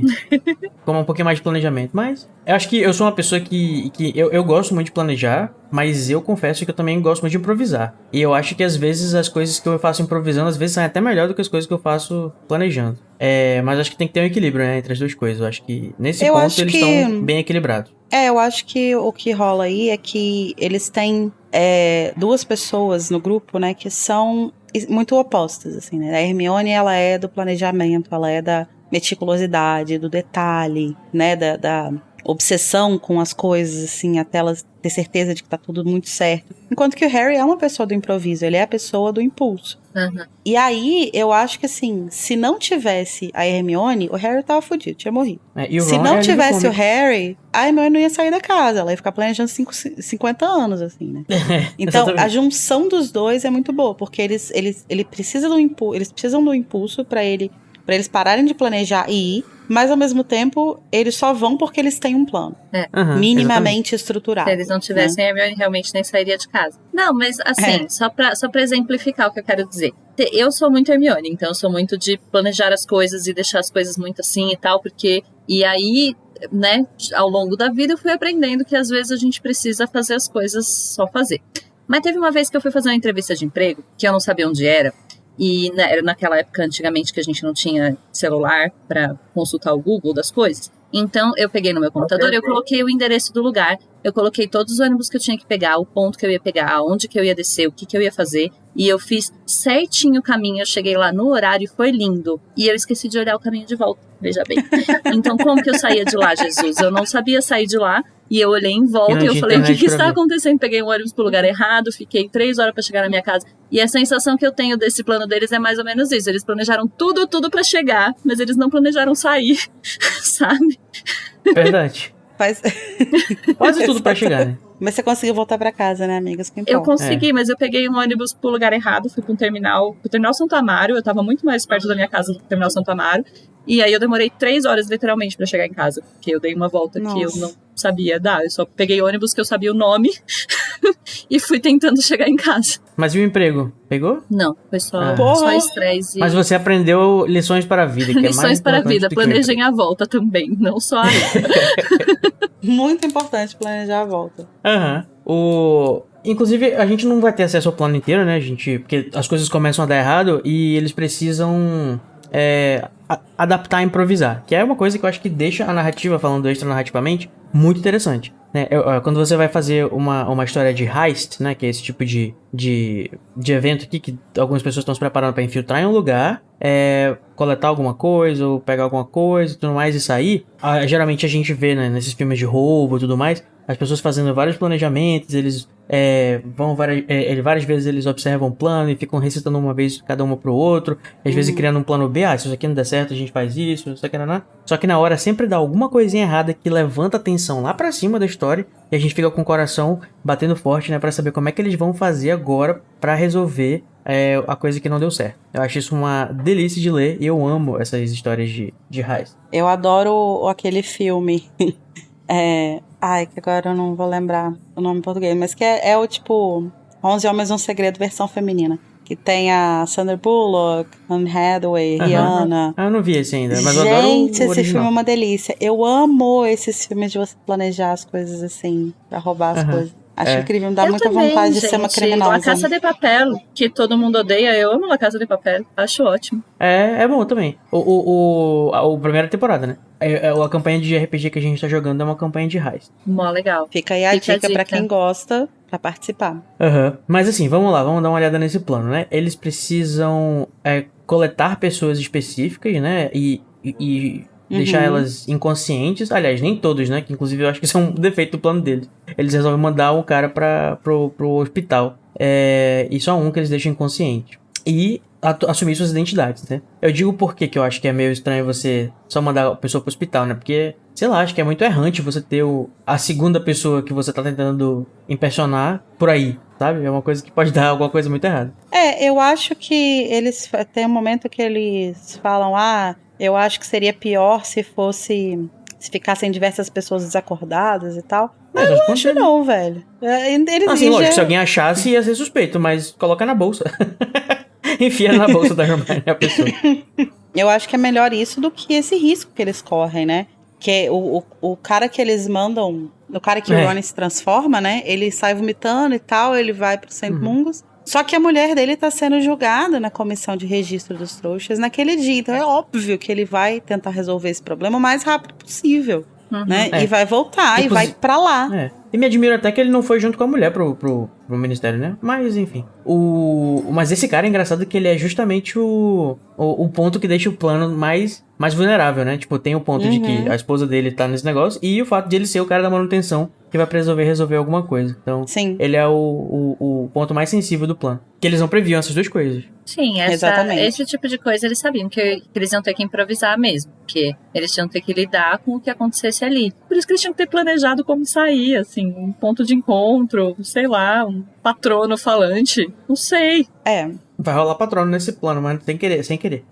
E aí eles estão lá e eles, né, sabem que a Umbridge tá usando, né, o colar. Então, eu queria saber se vocês acham que a Umbridge está sendo afetada pelo colar Horcrux ou a colar Horcrux está sendo afetado pela Umbridge.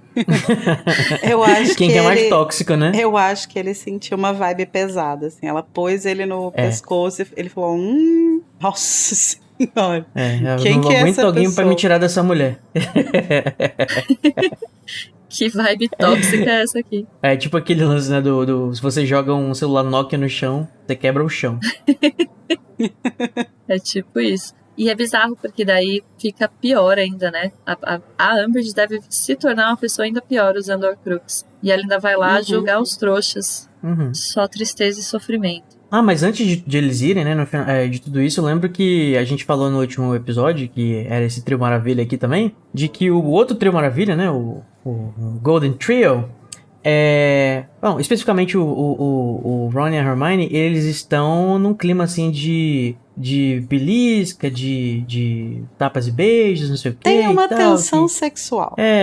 Exatamente. É uma tensão sexual. Triste contenção. E aí o Ron ataca novamente dessa vez, né? Sendo, talvez, machista ou sendo fofo. Vamos decidir. Porque ele fala, Hermione, você não vai. Deixa que só eu e o Harry vamos. Você é muito frágil pra ir. Não, acho que sendo justo com ela, eu acho que ele deve estar imaginando que é especialmente perigoso pra ela porque ela é trouxa, né? Exato. É o que ele fala, inclusive, né? A ideia é que ela estaria correndo mais risco do que eles dois. Menos que o Harry, né? Tanto é que o Harry até fala depois, assim, que tal, eu não vou. Aí vocês vão lá e aproveitam e derrotam o Voldemort também sem mim, que tal? Eu acho que é uma mistura ali, né? Tipo assim, eu acho que ele quer proteger ela por esse motivo, né? Eu acho que não dá pra descartar o fato de que o Ron é uma pessoa que tem sim alguns posicionamentos, falas, andados machistas. Então pode ter uma carga disso, tá nele, sim. né, gente? Tá. Fazer o quê, esse menino? Então, acho que pode ter uma carga disso também. Mas eu acho que, de qualquer forma, é um medo que ele tem, né, sobre o risco que ela tá correndo, e que acaba transcendendo a parte lógica mesmo, né? Quando ela fala isso, tipo assim, se tem alguma pessoa dos três ali que tá mais em perigo, não é ela, é o Harry, né? Sim. Tipo, ele que Sem seria o mais falar também- arriscado de ir. Acho que é um instinto, né, que ele deve ter também. Acho que é uma coisa que... É aquela questão, vamos andar com a mulher do lado de dentro da calçada. Tem que proteger, enfim. Mas eu acho engraçado também que ele... A pessoa que sugere, né, que ela não deveria ir, porque ela, sei lá, vai correr perigo, quem seria Ron Weasley nesse dia sem ela, né? Porque ela ensinou ele a usar o feitiço pra ajeitar lá a infiltração dos infiltrados. Pois é. Ela que tava... ela que empurrou ele pra fora do elevador quando chegou no andar dele, que ele nem lembrava que era o andar dele. Então assim, né? Sonha, né? Se alguém tá protegendo alguém aí, amado, acho que não é você. Pois é. Mas enfim, nesse momento aí, né, eles estão discutindo o plano, depois que o Harry solta essa piadinha, ele sente aquela famosa, né, dorzinha na cicatriz. E aí ele corre pro banheiro. Quem nunca sentiu uma dor inesperada e correu pro banheiro, né? E aí ele vai, então, ter uma visão do Voldemort, muito educado, inclusive, batendo na porta, esperando uma pessoa abrir. Toque, toque, toque. 3 batidinhas na porta. E aí você pergunta, quem é? É o Lord Voldemort. A Avada Kedavra, filha da puta! E ele tá procurando pelo Gregorovitch, né? O fabricante de varinhas lá. E aí ele vai bater na porta muito educadamente, mas quando a mulher fala, ele não está aqui, ele mata a mulher. Assim. E esse lance de ele chegar, né, e matar a mãe na frente dos filhos, que ela vai se colocar na frente dos filhos de novo. Eu falo de novo porque eu tô imaginando aqui que o Harry deve estar revivendo essa cena de novo, né? Que de fato a mãe dele se colocou na frente dele também na hora de morrer. E isso deve ter um peso especial pro Harry. Pra ele é uma cena muito forte, como a gente discutiu sobre os sentimentos que a postura do Lupin traz pro Harry. Esse tipo de cena também, obviamente, traz memórias, ou nem memórias, né, mas sensação mesmo de gatilho. Assim. E mais uma vez o Harry agora tá, vamos dizer, abraçando, a gente não sabe até que ponto ele tá deixando isso acontecer, o quanto que é fora do controle dele, né? Essa ligação acontecer. Acho que é a primeira vez que a gente tem uma memória direta do Voldemort nesse livro? Eu acho que não. Eu não lembro qual é, mas eu acho que não é não. Ah, não, na realidade tem o... Ele já tá procurando o Gregorovitch antes, né? Inclusive, acho que é o que vai fazer ele conversar com o Krum a respeito. Mas até agora ninguém sabia disso, né? Só agora que a Hermione vai se ligar, vai perguntar por que ele tá insultando a inteligência dele. Harry, você acha que a gente é trouxa, por acaso? Eu acho muito interessante essa construção, esse momento, né? Porque, primeiramente, o Voldemort, então, descobre que ele não consegue acessar a mente do Harry sem sentir uma dor lacinante, então o Harry fica protegido. E, supostamente, então, o Voldemort tá usando a Clumência contra ele. E, nos momentos em que ele tá muito ansioso, ou muito... Ele perde o controle, aí o Harry consegue acessar. E, assim, mais pro final do livro, até o Harry vai narrando que ele tem que meio que segurar até pra ficar na realidade. Porque ele tá sempre meio que lá dentro. Tem muitas emoções, né? O Voldemort tá muito excitado.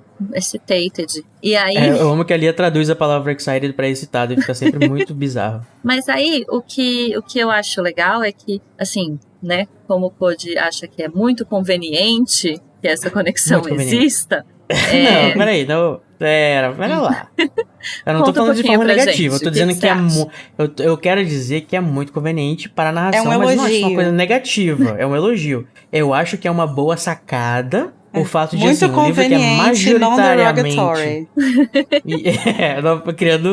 criando conceitos. Assim, num livro que é narrado, assim, especificamente por um dos lados, a gente tem acesso ao outro lado com essa conexão, que faz todo sentido ela ter. Eu acho que é uma forma muito legal de atualizar a gente, ainda mais já que eles estão tão separados de todo mundo, sabe? É uma forma boa, eu acho, de você tá dando esses updates, assim, do que tá acontecendo do outro lado. E sempre em flashes, assim, que a gente nunca sabe muito bem o que é, mantendo esse mistério. E, de fato, é conveniente, né? No sentido próprio da palavra. É muito conveniente pro Harry ter isso, porque... Tanto é que ele deixa, aparentemente. Uhum. Pois é, então, que era isso que eu ia comentar. Isso é uma das coisas que o próprio Dumbledore fala pro Harry. Quando ele pergunta assim, mas eu sou, então, realmente o escolhido? Sou realmente a pessoa que tem que derrotar ele? E, na verdade, essa ligação é uma das coisas que o Voldemort colocou nele quando marcou ele, né? Então, é uma ferramenta, de fato, que ele recebe magicamente para poder fazer. Então, assim, sem essa ferramenta, ele não conseguiria exatamente descobrir algumas coisas que ele vai descobrindo ao longo do ano.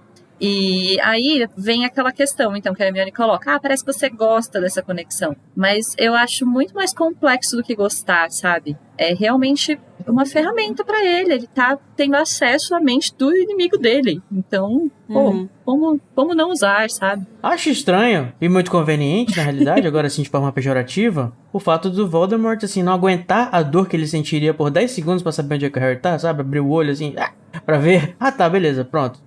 Mas a gente não sabe, tô brincando, a gente não sabe se o Voldemort pode fazer essa conexão como o Harry pode, né? É isso que eu ia falar, assim, eu acho um que a forma como essa conexão acontecia no quinto livro, né, em que o Voldemort estava vindo até o Harry, né, o Voldemort conseguia plantar coisas na cabeça do Harry e tal. Nos sonhos e tal. Isso seria muito problemático o Harry manter, né? Ainda que ele conseguisse ver coisas do Voldemort, eu não sei se na balança valeria a pena, sabe? Mas considerando que agora o Voldemort não faz mais esse movimento, eu acho que é de fato uma arma que ele tem e que, enfim, né, não traz nenhum prejuízo ali pra ele, né? Então, mas não deixa de ser... E aí eu acho que a Hermione fica sendo chata, né? Quando a gente descobre no final que ela não estava certa. Mas não deixa de ser um risco. Porque no quinto livro sempre foi um risco. Ao longo do livro todo não foi. E no final do livro é que teve aquela memória plantada. Então, ele ainda tá correndo esse risco. E a gente, como leitor, tá treinado a tipo assim, levar em consideração o que a Hermione fala, né? Porque geralmente o que ela fala... No final das contas, tá certo de algum jeito. Então, acho que é muito legal também essa dinâmica pro mistério pra gente ficar. De repente, acho que não é muito bom. Vai que ele tá aprontando de novo, não sei o quê, tananã. Agora, essa questão do Harry ver essa conexão como uma arma, né? E ele vê, não necessariamente como uma coisa positiva, mas como uma coisa útil, né? Isso acho que pode levar a gente a pensar numa coisa que é a relação dele com oclumência, né? Porque quando ele vai fazer as aulas de oclumência, na primeira aula, assim, o Snape fala que sabia que o Harry tinha uma certa facilidade para resistir à maldição Impérios e que, portanto, ele ia ver que era meio que um mecanismo parecido, né, para resistir para usar a oclumência era um mecanismo similar à resistência à maldição Impérios. E mesmo o Harry sendo muito bom em resistir à maldição Impérios, ele não consegue aprender oclumência. E aí talvez isso seja mesmo talvez isso tenha a ver com o fato de que ele nunca achou que essa ligação fosse de todo ruim, né? Na verdade, ele sempre enxergou algum tipo de utilidade nela. E por isso talvez ele não se esforçasse tanto para aprender a oclumência, né? Talvez um dos fatores, né? Lógico que tem outros fatores ali, mas um dos fatores talvez seja esse, assim. Ele vai dizer, né? Ele vai esbravejar aí quando a Hermione acaba deixando sem querer falar, ela tá se desabafando e não sei o que, ela fala que até parece que você quer. E aí ele, o quê? Como assim você acha que eu quero estar na mente da pessoa que matou a minha família? Garota, te enxerga. Quem você acha que você é? Ele sempre joga essa carta, né? Porque meus pais, porque sempre essa de que meus pais morreram. Ai, meu Deus. Eu sei que você, assim, eu sei que é triste, eu sei que dói, Harry, mas eu acho que você também quer. É tipo, quer dizer, uma coisa agridoce, que eu não gosto dessa tradução pra bittersweet, mas é picante, sabe? Arde, mas é bom. Não, então, eu acho que tem mais a ver com o que a Lari tá falando porque é isso, ao longo do quinto livro, na verdade, a única memória falsa mesmo é a última, que, claro, leva à morte do Sirius, então ele talvez se arrependa. Mas, assim, ao longo do livro ele vai só tendo acesso ao que era que o Voldemort realmente queria, que era saber o que era profecia, e ao longo desse também, ele vai tendo acesso ao que é o que o Voldemort realmente quer. Então, a questão não é explorar porque eu gosto de um sabor agridocezinho, é tipo... eu agora vou conseguir acessar essa informação. E ele sempre foi muito curioso, ele sempre foi muito... Ele realmente quer investigar e saber o que está acontecendo. Então, é da natureza dele, muito mais... Assim, claro que tem um prazer envolvido com isso, com a investigação. Mas eu não acho que é um prazer de... Ela ensinou uma coisa de parece que você gosta, como se ele Assim, eu acho que até teve comensais que falaram isso também em algum momento da narrativa, assim. Como se ele se sentisse melhor por ter essa conexão com ele. Eu não acho que é nesse sentido. Eu acho que é mais no sentido de ter acesso mesmo a essa informação que ninguém mais vai conseguir ter. Eu acho que pra ela ser certeira, ela não deveria ter dito parece até que você gosta, mas parece até que você quer. Mas e aí ele quer. Exatamente, porque ele teria certo, ela teria certo. Sim. E tem um outro aspecto nessa questão também, né, que a gente vai ver nessa conversa dele com a Hermione, em que ela vai insistir que ele não deve usar, trazendo como argumento o fato de que o Dumbledore sempre disse que ele deveria aprender o Occlumência, etc. E aí vai ser um momento... Foda-se o Dumbledore, foda-se aquele velho. É um momento em que ele vai falar basicamente isso, né? Como o Code comentou, se Harry Potter não fosse PG-13, o que ele falaria seria foda-se o Dumbledore. Porque o que ele fala é esqueça o Dumbledore. E aí... Tá. Mas basicamente Dumbledore. Basicamente é uma forma dele também de amadurecimento, de entender que o Dumbledore guiou ele até um certo ponto e deu pra ele ferramentas e experiência e ideias assim suficiente pra ele também agora ser dono das próprias escolhas dele, né? E se ele acha que aquilo ali é uma boa ferramenta, ele vai usar, independente do que o Dumbledore pensa, porque ele não tem como consultar mais o Dumbledore, né? Uhum. Então ele vai passar a fazer as escolhas de forma independente mesmo. Sim, uma das representações de justamente matar o Dumbledore, matar as figuras paternas que ele tem, que é pra demonstrar ele agora como uma pessoa autônoma nesse livro. Muito legal. Aí toda vez me dá um cringezinho quando vocês falam que o Dumbledore é uma figura paterna pro Harry, mas eu não vou entrar nessa discussão, não. O Dumbledore você não acha que é? Não, ele é mentor, gente. Pai é outra coisa. O Harry não tem uma figura paterna. O Dumbledore conversa com o Harry 4, 5 vezes por ano. O Dumbledore isso pode ser uma figura paterna. Como um porco se for um pai ausente, né, no caso. Mas enfim, depois a gente fala sobre esse arquétipo. Então, gente, vamos falar um pouquinho do plano em si, né? De como as coisas acontecem. A gente já introduziu um pouco, já falou um pouco sobre aquela entrada ali. Ai, que delícia. A entrada no banheirão do coisa. Mas eu queria perguntar pra vocês o seguinte, sobre a entrada especificamente, né, no ministério ser um banheiro. Eu me lembro que quando saiu o livro, quando começou a sair, quando saiu o livro em inglês e aí começaram a sair traduções amadoras e tal, eu lembro de uma reação muito geral, assim, né, pelo menos nos espaços que eu circulava, das pessoas falando, gente, ela tá zoando com a nossa cara. Que é assim que entra no ministério, sabe? E eu não sei se isso foi uma coisa realmente geral ou se foi muito nichada ali de onde eu estava, sabe? Mas o que vocês lembram? O que vocês acharam dessa entrada? Se vocês acharam interessante, ou vocês acharam, tipo, debochado, mas legal, assim, faz sentido? Eu acho que é um debochezinho também, assim, tipo, olha como esses bruxos são gaiatos, são doidos, né? Mas acho que é porque, assim, eu acho que isso é provisório. Porque antigamente era pela cabine, só que a cabine é uma só. E antigamente só entrava pela cabine quem não precisava... A cabine é entrada de visitante. E a gente sabe que a entrada já era essa, porque o Rony sabe onde é a entrada, porque ele já foi várias vezes com o pai. Ah, tá. Então beleza, retiro o que eu disse, mas porque eu imaginava então que só tinha se mudado pra ir pra que, tipo, tinha mais de uma entrada, né? Que eram vários como é que chama a divisão do banheiro? Vários boxes. Porque, tipo, agora como não pode mais aparatar, eles tinham que necessariamente ir por uma... Então, eu acho que a mudança é essa. Antes você podia usar essa entrada, ou usar a Flu ou aparatar, e a partir de agora não pode mais. O que eu acho esquisito é que, pra mim, essa humilhação,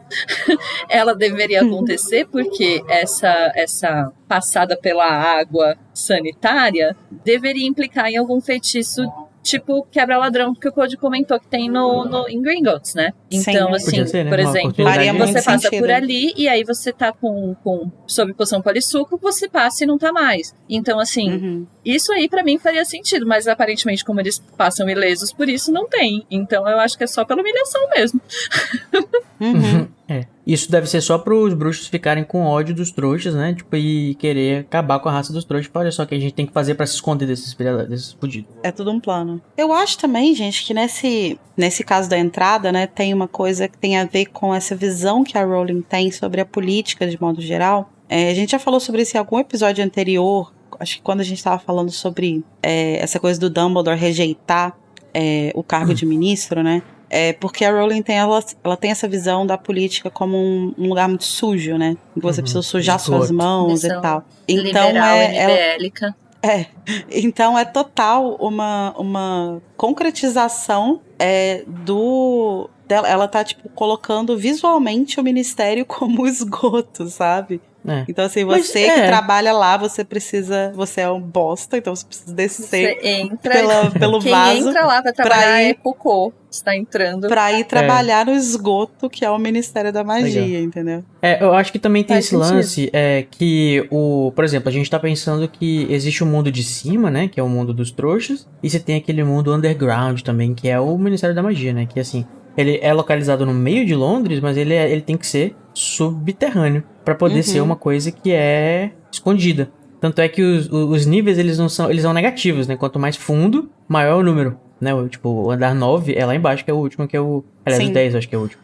O 9 é do Ministério, o 9 é o do Departamento de Mistério. Mas aí você tem essa ideia também, que eu acho que é bem, também tá no imaginário das pessoas, né, que os bruxos ou essas coisas, eles vivem sob a gente, e também tem essa questão do esgoto, né, que você falou, que...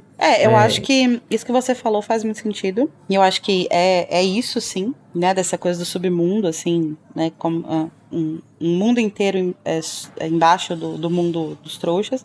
Mas eu acho que, assim, se ela fosse falar só desse aspecto, ela teria outras 1000 formas de fazer a entrada do Ministério da Magia só levando pra baixo da terra. Mas ela escolheu um jeito muito específico, né? Então acho que isso carrega, assim, uma escolha... Uma escolha simbólica. Carrega Inclusive, uma visão, no filme, a estética do Ministério, se eu não me engano, ela lembra bastante o metrô, né, de Londres. Ou aqueles azulejos e tal. Você não me sentiu lembra um isso banheiro quando tava... mesmo. Lembra o banheiro? Me lembra um tudo cheio de banheiro. azulejo, né? Porque os azulejos são pretos, né? Então me lembra, tipo, um banheiro aristocrático, assim, sabe? Olha aí, ó. Muitas críticas. A sua piscina está cheia de ratos. Eu não me lembro nada do metrô de Londres. Inclusive, é o metrô de Londres, saudades. Mas, gente, aí, depois que eles entram, então... Falando na decor, vamos falar da decor. Então, isso que eu ia falar. Depois que eles entram, então, no ministério, né, pelo vaso, a gente vai... Pelo ralo. A gente vai se deparar com uma nova peça de decoração que está olha, o Queer Eye no também apareceu por aí. O Queer Eye também foi ali, que apareceu no centro do ministério. Antes a gente tinha uma estátua lá, né? Que era a estátua com várias criaturas, né? Do mundo mágico. Então tinha o bruxo, tinha tal, beleza. Mas aí ainda tinha um tom ali que tinha uma coisa, acho que mas vamos tem fingir uma que a gente coexiste com essas criaturas aqui de boa. Mas eu posso estar viajando, mas eu acho que tem uma coisa, tipo, das outras criaturas estarem olhando de forma reverenciosa isso aparece bastante, né? Na verdade aparece como uma crítica que o próprio Dumbledore faz no final do livro. É meio então, que assim, como se a gente convivesse igualmente, mas na verdade não é bem assim. Todos são iguais, mas alguns são mais iguais do que outros, né? Exatamente. Então, assim, tinha ali uma estátua que simulava algum tipo de igualdade, mas ela ainda assim tinha aspectos dela que demonstravam que os bruxos se enxergavam ali como superiores, né? Aí o que eles fizeram, Larissa? Eles chegaram pra acabar com a hipocrisia e mostrar que não. Chega de hipocrisia. Vou falar na cara. Realidade. Aqui é materialismo, caralho. Hein? Mas uma coisa que me intriga também, então, é porque no final do 5º livro, então do 5º ano, essa estátua é destruída e eles realmente tomam o ministério no começo desse ano. Então ficou vazio ao longo do ano passado? Ficou sem estátua? Tava sem orçamento. A licitação demorou um pouquinho pra rolar. Botar uma estátua no ministério? É porque a licitação demora, né? Gente, geralmente... obra na Europa demora muito tempo. As coisas, vamos reformar. Se eles restauraram aquela, só uma duvidazinha mesmo, se eles restauraram a que tinha ou se ficou sem nada mesmo. Eles falaram, vamos reformar a fachada do Big Ben. 10 anos com andaime naquela porra. Juro pra vocês. Então imagina uma estátua no ministério. De ouro, isso. Tá? De ouro maciço. Mas agora eles colocaram uma estátua que, como o Cody disse, né, fala, não vamos mais trabalhar com hipocrisia, a gente vai falar na cara. Falamos então, os bruxos estão sentados no que inicialmente eles acham que são tronos, até que eles vão ver que na verdade eles estão sentados sobre criaturas, né, sobre pessoas e sobre outras criaturas. E essas pessoas têm feições abobalhadas, né? Meio toscas, assim. E aí eles entendem que ele tá rolando ali, que são os trouxas. Os bruxos estão sentados sobre os trouxas, né? Como a Hermione mostrando diz, de forma os trouxas muito em óbvia. seu devido lugar. Exatamente. Que é isso que eles acreditam. E eu acho interessante a gente estar brincando com isso de falar verdades, né? Porque é mais ou menos esse o propósito. Havia ainda um resquício desse tipo de superioridade na sociedade bruxa, que aparecia na estátua anterior, e esse movimento voldemórtico, o voldemortismo, apenas traz à tona, né? que seria o equivalente ao trumpismo, ou o bolsonarismo é o voldemortismo, vem trazer à tona, então, o que eles realmente queriam impor, que era essa superioridade, que ainda estava latente e que agora realmente aparece. E que é o que vai...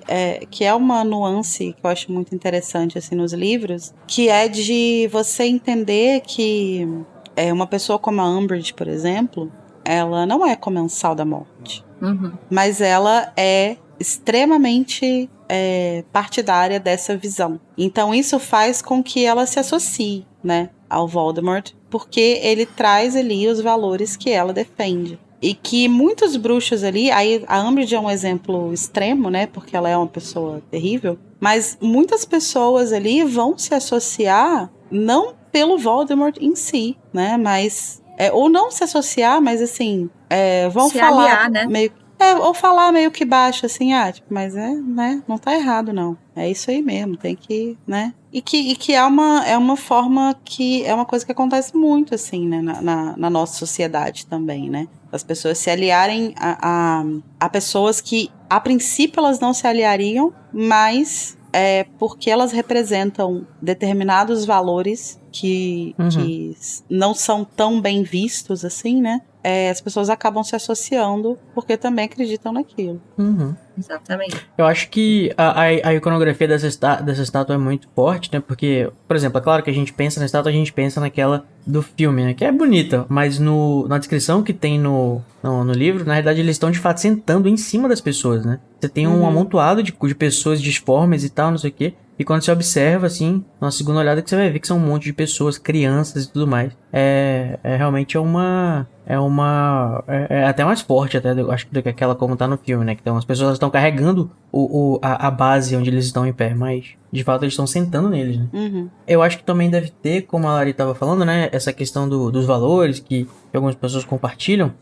O objetivo desse ícone tá aí, eu acho que é justamente pra talvez como uma espécie de inspiração, né? Pra aquela pessoa que se sentiu oprimida no mundo bruxo, brincando agora com tendo que se esconder entre os trouxas, ela perceber que não, nosso lugar de fato é ali, né? Ali que as pessoas vão trabalhar todo dia passando por essa fonte e tendo essa visão como um ideal ou alguma coisa. E que é como muito eu estava importante essa mencionando, até iconografia. para você pautar a nova ideologia vigente. Então é isso que agora vai ser o aceitável e o plano de longo prazo do Voldemort é que esse seja um mundo em que vão viver, um mundo só de bruxos, em que os trouxas estão em seu devido lugar. E com igualdade, tá? De gênero. Beijos. Olha só, quem diz que Voldemort é machista? Pode-se um falar bruxo e muitas uma bruxa. coisas sobre ele, mas isso não. Mas é isso, gente. Aí eles entram lá, vem a estátua. Começa a dar tudo errado, como a gente mencionou um pouco anteriormente, que a gente se adiantou, né? Mas começa a dar errado, vai um para um lado, outro para o outro. E aí no elevador aparece quem? Ela mesma. Pode entrar, Dolórica. E assim... a nossa desquerida está de volta. A nossa desquerida Dolores. E eu acho muito legal como a Rowling tem feito os finais de capítulo muito Netflix, assim, muito cliffhanger. Então, chegou ela, pá, e acaba o capítulo. Continue assistindo em 5, 4, 3, 2, 1. É só virar a página, no caso. É só virar a página, mas assim, tá muito mais cinematográfica a forma como ela encerra capítulo, sabe? Sim. Eu acho muito legal. E a atenção tá lá em cima, né? Porque o Ron tá indo resolver um problema, senão a esposa dele, que ele lembrou que não é a esposa dele. Aí eles estão meio que decidindo se eles vão ajudar o Ron, se eles têm tempo suficiente pra ajudar ele ou não. E aí, de repente, pá, querida. querida. Temos que lidar com isso aqui agora. Então, com essa discussão finalizada, a gente quer lembrar vocês, ouvintes, que vocês podem mandar feedbacks pelas redes sociais que a gente mencionou no início, pelo Telegram, pelo Discord, por e-mail. Tá tudo aqui na descrição, né? Se você quiser responder alguma das nossas provocações, as nossas lacrações, Se quiser lacrar em cima das nossas lacrações, esse é o momento. Interrompemos nossa programação para um reclame comercial. Manoir Toujours Pure. A muito antiga e nobre residência dos Black apresenta Continhas do Monstrinho.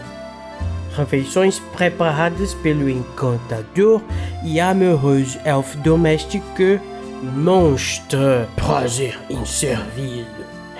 Imagine-se saboreando uma autêntica torta de rim, ou quem sabe se deliciando com um assombroso e clássico sanduíche de bacon, tão tradicional que tem aquele gostinho de que foi feito há décadas. O acolhedor monstro vai te fazer mergulhar de cabeça em um caldeirão de sopa de cebola quentinha, ou quem sabe um suculento ensopado de cogumelos caseiros, cultivados aqui mesmo, nas paredes da Maison dos Black. Tudo feito de maneira completamente mágica, sem nenhum envolvimento com sangue sem nenhum envolvimento com trouxas. Graças a merda. Tudo mais limpinho e puro que o chão, a reputação e o sangue da muito antiga e nobre Casa dos Black. Lembrando que os clientes com cartão Black têm aqueles sagrados 28% de desconto para pôr os sangues.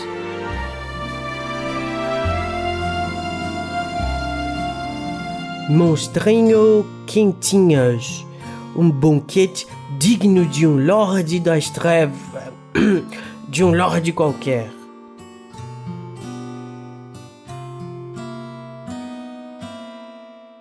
Retornamos agora à nossa programação normal.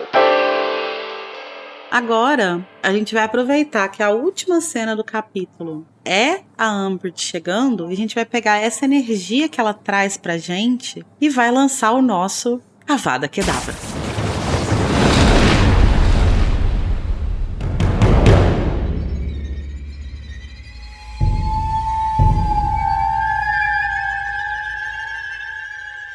Que é o momento em que a gente vai escolher, né, alguma coisa do capítulo que a gente não gostou, uma coisa ruim, ou que traz sensações ruins, enfim. Tami, qual o seu avada nesse capítulo? Olha, esse capítulo eu acho ele bem mais tranquilo, assim, mas eu acho que a parte que eu acho mais problemática é justamente o plano começando a dar errado, sabe? Eles indo pra lá, e aí a coisa começando a meio que degringolar, assim, e aí a Umbridge aparecendo no final. Então aí, assim, nessa nota de amor, a gente dá outra avada na Umbridge, né? Porque ela é que é a cerejinha no topo do bolo das coisas que começam a dar errado. Justo. Mas acho tem que... Umbridge, tem avada pra Umbridge. É um capítulo que ele não vai pra um lugar ruim necessariamente até eles começarem a executar o plano. Aí começa a ficar tenso. Então eu acho que a única parte que eu acho tensa é essa. E você, Code, qual o seu avada? Meu avada vai pra higienização do monstro. Não, brincadeira. A gente já problematizou muito sobre isso. Eu até pensei em falar isso, mas acho que eu já lacrei bastante sobre isso. Eu vou fazer uma avada mais de Brinks. É uma avada que faz cócegas, na realidade. Porque eu vou só dizer que... Assim, é esperado, né? E é legal na história. Mas o Ron que não aprendeu nada de feitiços e precisa da Hermione pra saber como é que desfaz as coisas, fica assim... Nossa, tem 17 anos na cara já, precisa né? da Hermione pra falar pra ele usar finite Você não sabe finite encantar. encantar, tem amado, pelo amor de Deus. Impérios é uma coisa que você deveria usar porque você joga quadribol. Era pra estar no 7º ano da escola já, que isso, que absurdo. Pois é. E ainda larga a escola. Enfim. Mas aproveitando esse momento, eu vou só trazer uma pequena coisinha de lore aqui, ó. Que do jeito que tá escrito, né? Que agora que eu tô estudando lógica, eu tô chatíssimo com construção de silogismos. Mas do jeito que tá escrito a frase, dá a entender de que, pelo menos do jeito que a Hermione fala rápido ali, de um jeito empolgado, que o Feitiço Incantatem, que é um feitiço que a gente imagina que deve ser pra terminar praticamente qualquer feitiço, né? Na realidade ele serve apenas para coisas que tem arte das trevas, né? Que são, ela fala assim, se for uma azaração ou uma maldição, né? E no original um Hex ou um Curse. Ela fala, se for uma azaração, não sei o que, você usa o Feitiço Incantatem. Se não, você deve ter dado algum problema com o feitiço atmosférico, que eu imagino que é o que faz as janelas mostrarem o que tá do lado de fora e tal. Que eu acho que ela começa a falar muito rápido essas coisas, eu acho que é meio que pra confundir o leitor e pra transmitir essa ideia de que tudo isso é uma teoria muito que o Ron não saberia, sabe? Mas eu acho que dá pra gente pescar esses detalhezinhos pra imaginar que aí, de repente, o Finite não funcionaria pra um Charm, já que ela diz que não funcionaria com o Atmospheric Charm, né? Só com ou talvez, não sei se pode ser isso também, de tipo assim, o que ela quis dizer nessa construção de frase foi que se for algo que alguém fez direcionado a ele, você usa o Feitiço Incantatem. Se for um problema com o feitiço climático, é muito mais complexo. Não basta só você usar o Feitiço Incantatem, não porque ele não funcione, mas porque é um feitiço mais complexo que simula coisas climáticas e tal. Não sei. Mas assim, eu não sei se foi a J.K. Rowling que escreveu todos os feitiços que foram pros livros, ou se ela autorizou dos livros, dos filmes e dos jogos, mas o feitiço, por exemplo, que faz o feitiço atmosférico, se eu não me engano, ele chama Meteorologynx Recanto, que é pra tirar o Meteorologynx. Então é como se tivesse um feitiço que não fosse o Feitiço Incantatem, tirasse coisas, sabe? Como se fosse um outro feitiço. O Recanto é como se fosse uma versão do Finite pra outras coisas. Então pode ser que seja um combo aí, talvez, que realmente tem uma complexidade maior e tal. Mas ela até dá a sugestão, né? Mas pelo menos provisoriamente tu coloca lá um imperve nas coisas pra não molhar, né? Senão ele vai... e o Ron tentar melhorar você pode um repetir, por favor, mais devagarzinho pra mim, por favor? Nossa, gente. Então a Avada vai para a má educação e a complexidade de feitiços que precisa se usar quando você entra no Ministério da Magia. Né? Porra, vai infiltrar o Ministério da Magia. Bom, meu Avada vai para a estátua nova do Ministério. Bom, Avada. Porque... gata. eu acho assim, apesar de achar a construção em si muito interessante, né, muito bem feita e tal, acho que é uma discussão legal que ela traz ali. Eu acho que essa ideia, né, que a estátua traz é uma coisa que é muito pesada, né, a forma como eles realmente levantam as cortinas dessas crenças que estavam... e que era uma crença que, assim, de modo geral, ela era tão explícita, assim, somente em famílias sangue puro, que já tinham lá aquela coisa meio racista e tal, mas que tá, de certa forma, em toda a sociedade bruxa, né? A gente vê em vários momentos vislumbres disso nos próprios Weasleys, no Hagrid e tal, né? De forma muito mais sutil, claro, mas isso tá presente na sociedade toda. E esse momento em que eles levantam essa cortina, né? E falam, não, é isso aqui que a gente acredita.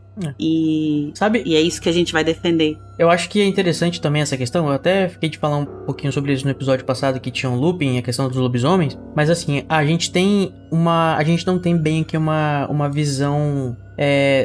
assim, a coisa mais próxima que a gente tem do senso comum dos bruxos talvez sejam os Weasleys, né? Só que até eles estão alinhados ainda mais pro lado do bem, vamos dizer assim, né? A gente não tem realmente o tio do, sei lá, do domingo que... Como é que será que pensa o bruxo médio? Será que, né, como é que é essa questão do puro sangue, do lobisomem? A gente acaba só tendo contato com a Muriel, né? Mas os Weasley em si não são assim. Exatamente, então acho que a gente não tem muito tanto esse... Até não pesa tanto pra gente, porque a gente não sabe o quanto que aquelas pessoas estão passando por ali, estão achando um absurdo essa estátua, sabe? Ou quantas pessoas estão passando por ali achando assim, sei lá, talvez a empresa nem ela tá dizendo assim, tem que destruir isso daí, mas ela tá tipo assim, realmente. Então, não pensa sobre isso também, né? Passa adiante sem questionar, porque já tá meio que acostumado com essa noção dos bruxos. Talvez seria bom a gente ter um ponto de vista diferente na história também.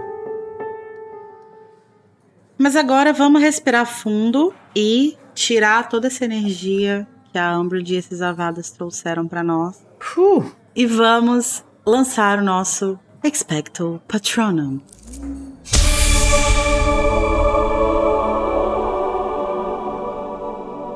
Escolhendo então o nosso momento favorito do capítulo, seja porque ele é um momento feliz, porque é um momento gostoso, porque é bonito, ou só porque a gente gosta e a gente quer e pronto, foda-se. Então agora, Code, diga você pra gente qual é o seu patrono. Eu acho que a energia geral do capítulo, a questão de ser uma tramazinha de heist, que é uma coisa que eu adoro, eu acho muito legal. Eu imagino, assim, lendo, eu imagino já, tipo, a minha cabeça montando, assim, como se fosse um, sabe, eles de tocaia fazendo o batimento, eles olhando ali, passando a pessoa pelo corredor, você vai e pega a pessoa e a roupa. Eu acho que isso é uma coisa bem aventura, bem gostoso de ler. E a questão também de dar um erro no meio da questão, que aumenta a tensão, que eu falei antes. Isso, em geral, dá um dinamismo pra esse momento do livro que, né, a gente tava querendo. E muito gostoso. E também tem a questão do Voldemort aparecendo, né? Assim, junto com tudo isso, a gente não pode esquecer que também tem o pico aí por onde anda o vilão. Então o meu patrono vai pro ritmo e o narrar desse capítulo. Ok. E você, Tami, qual é o seu patrono? Como eu falei, eu acho que esse capítulo é mais good vibes, assim. A gente tava os três nos dois últimos e o último foi muito pesado.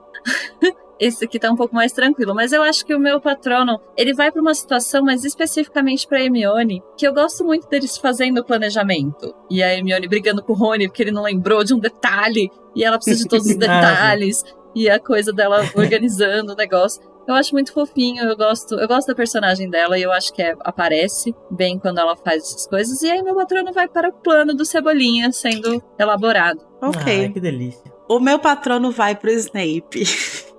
Porque ele merece, tadinho. Eu sei que ele não tá nesse capítulo, mas a gente nem discutiu aparece, ele. tem só o nome ele é dele. só Parece mencionado. a cara dele no jornal, né? Mas a gente Parece discutiu. a cara feia dele do jornal. E eu não consigo não dar o patrono pra ele, porque é o que eu falei. Esse ano dele em Hogwarts é uma coisa em que eu penso com muita frequência. Então, eu vou dar um patrono pra iluminar o caminho dele nesse ano tão difícil que ele merece. E porque o patrono é meu e eu dou pra quem eu quiser.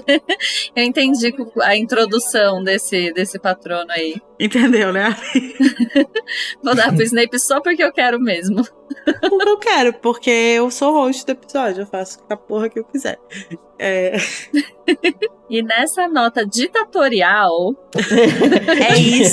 Esse é o novo regime que a gente vive. Mentira. Todo mundo sabe que quem manda aqui é o Igor. Sim. Todo mundo sabe que na realidade o ditador aqui é o Igor. Ditador não, Marlene. Isso, exatamente.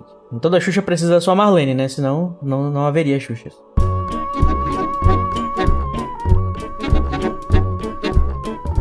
Mas agora que a gente já ficou horas vendo pessoas entrarem em banheiros públicos, a gente já tomou nossa poção polissuco e já começou a executar o nosso plano Cebolinha para resgatar o medalhão, a gente pode finalmente ir para os finalmente, né? No próximo capítulo, a Comissão de Registro dos Nascidos Trouxas. Tchau. Tchau. Tchau, gente.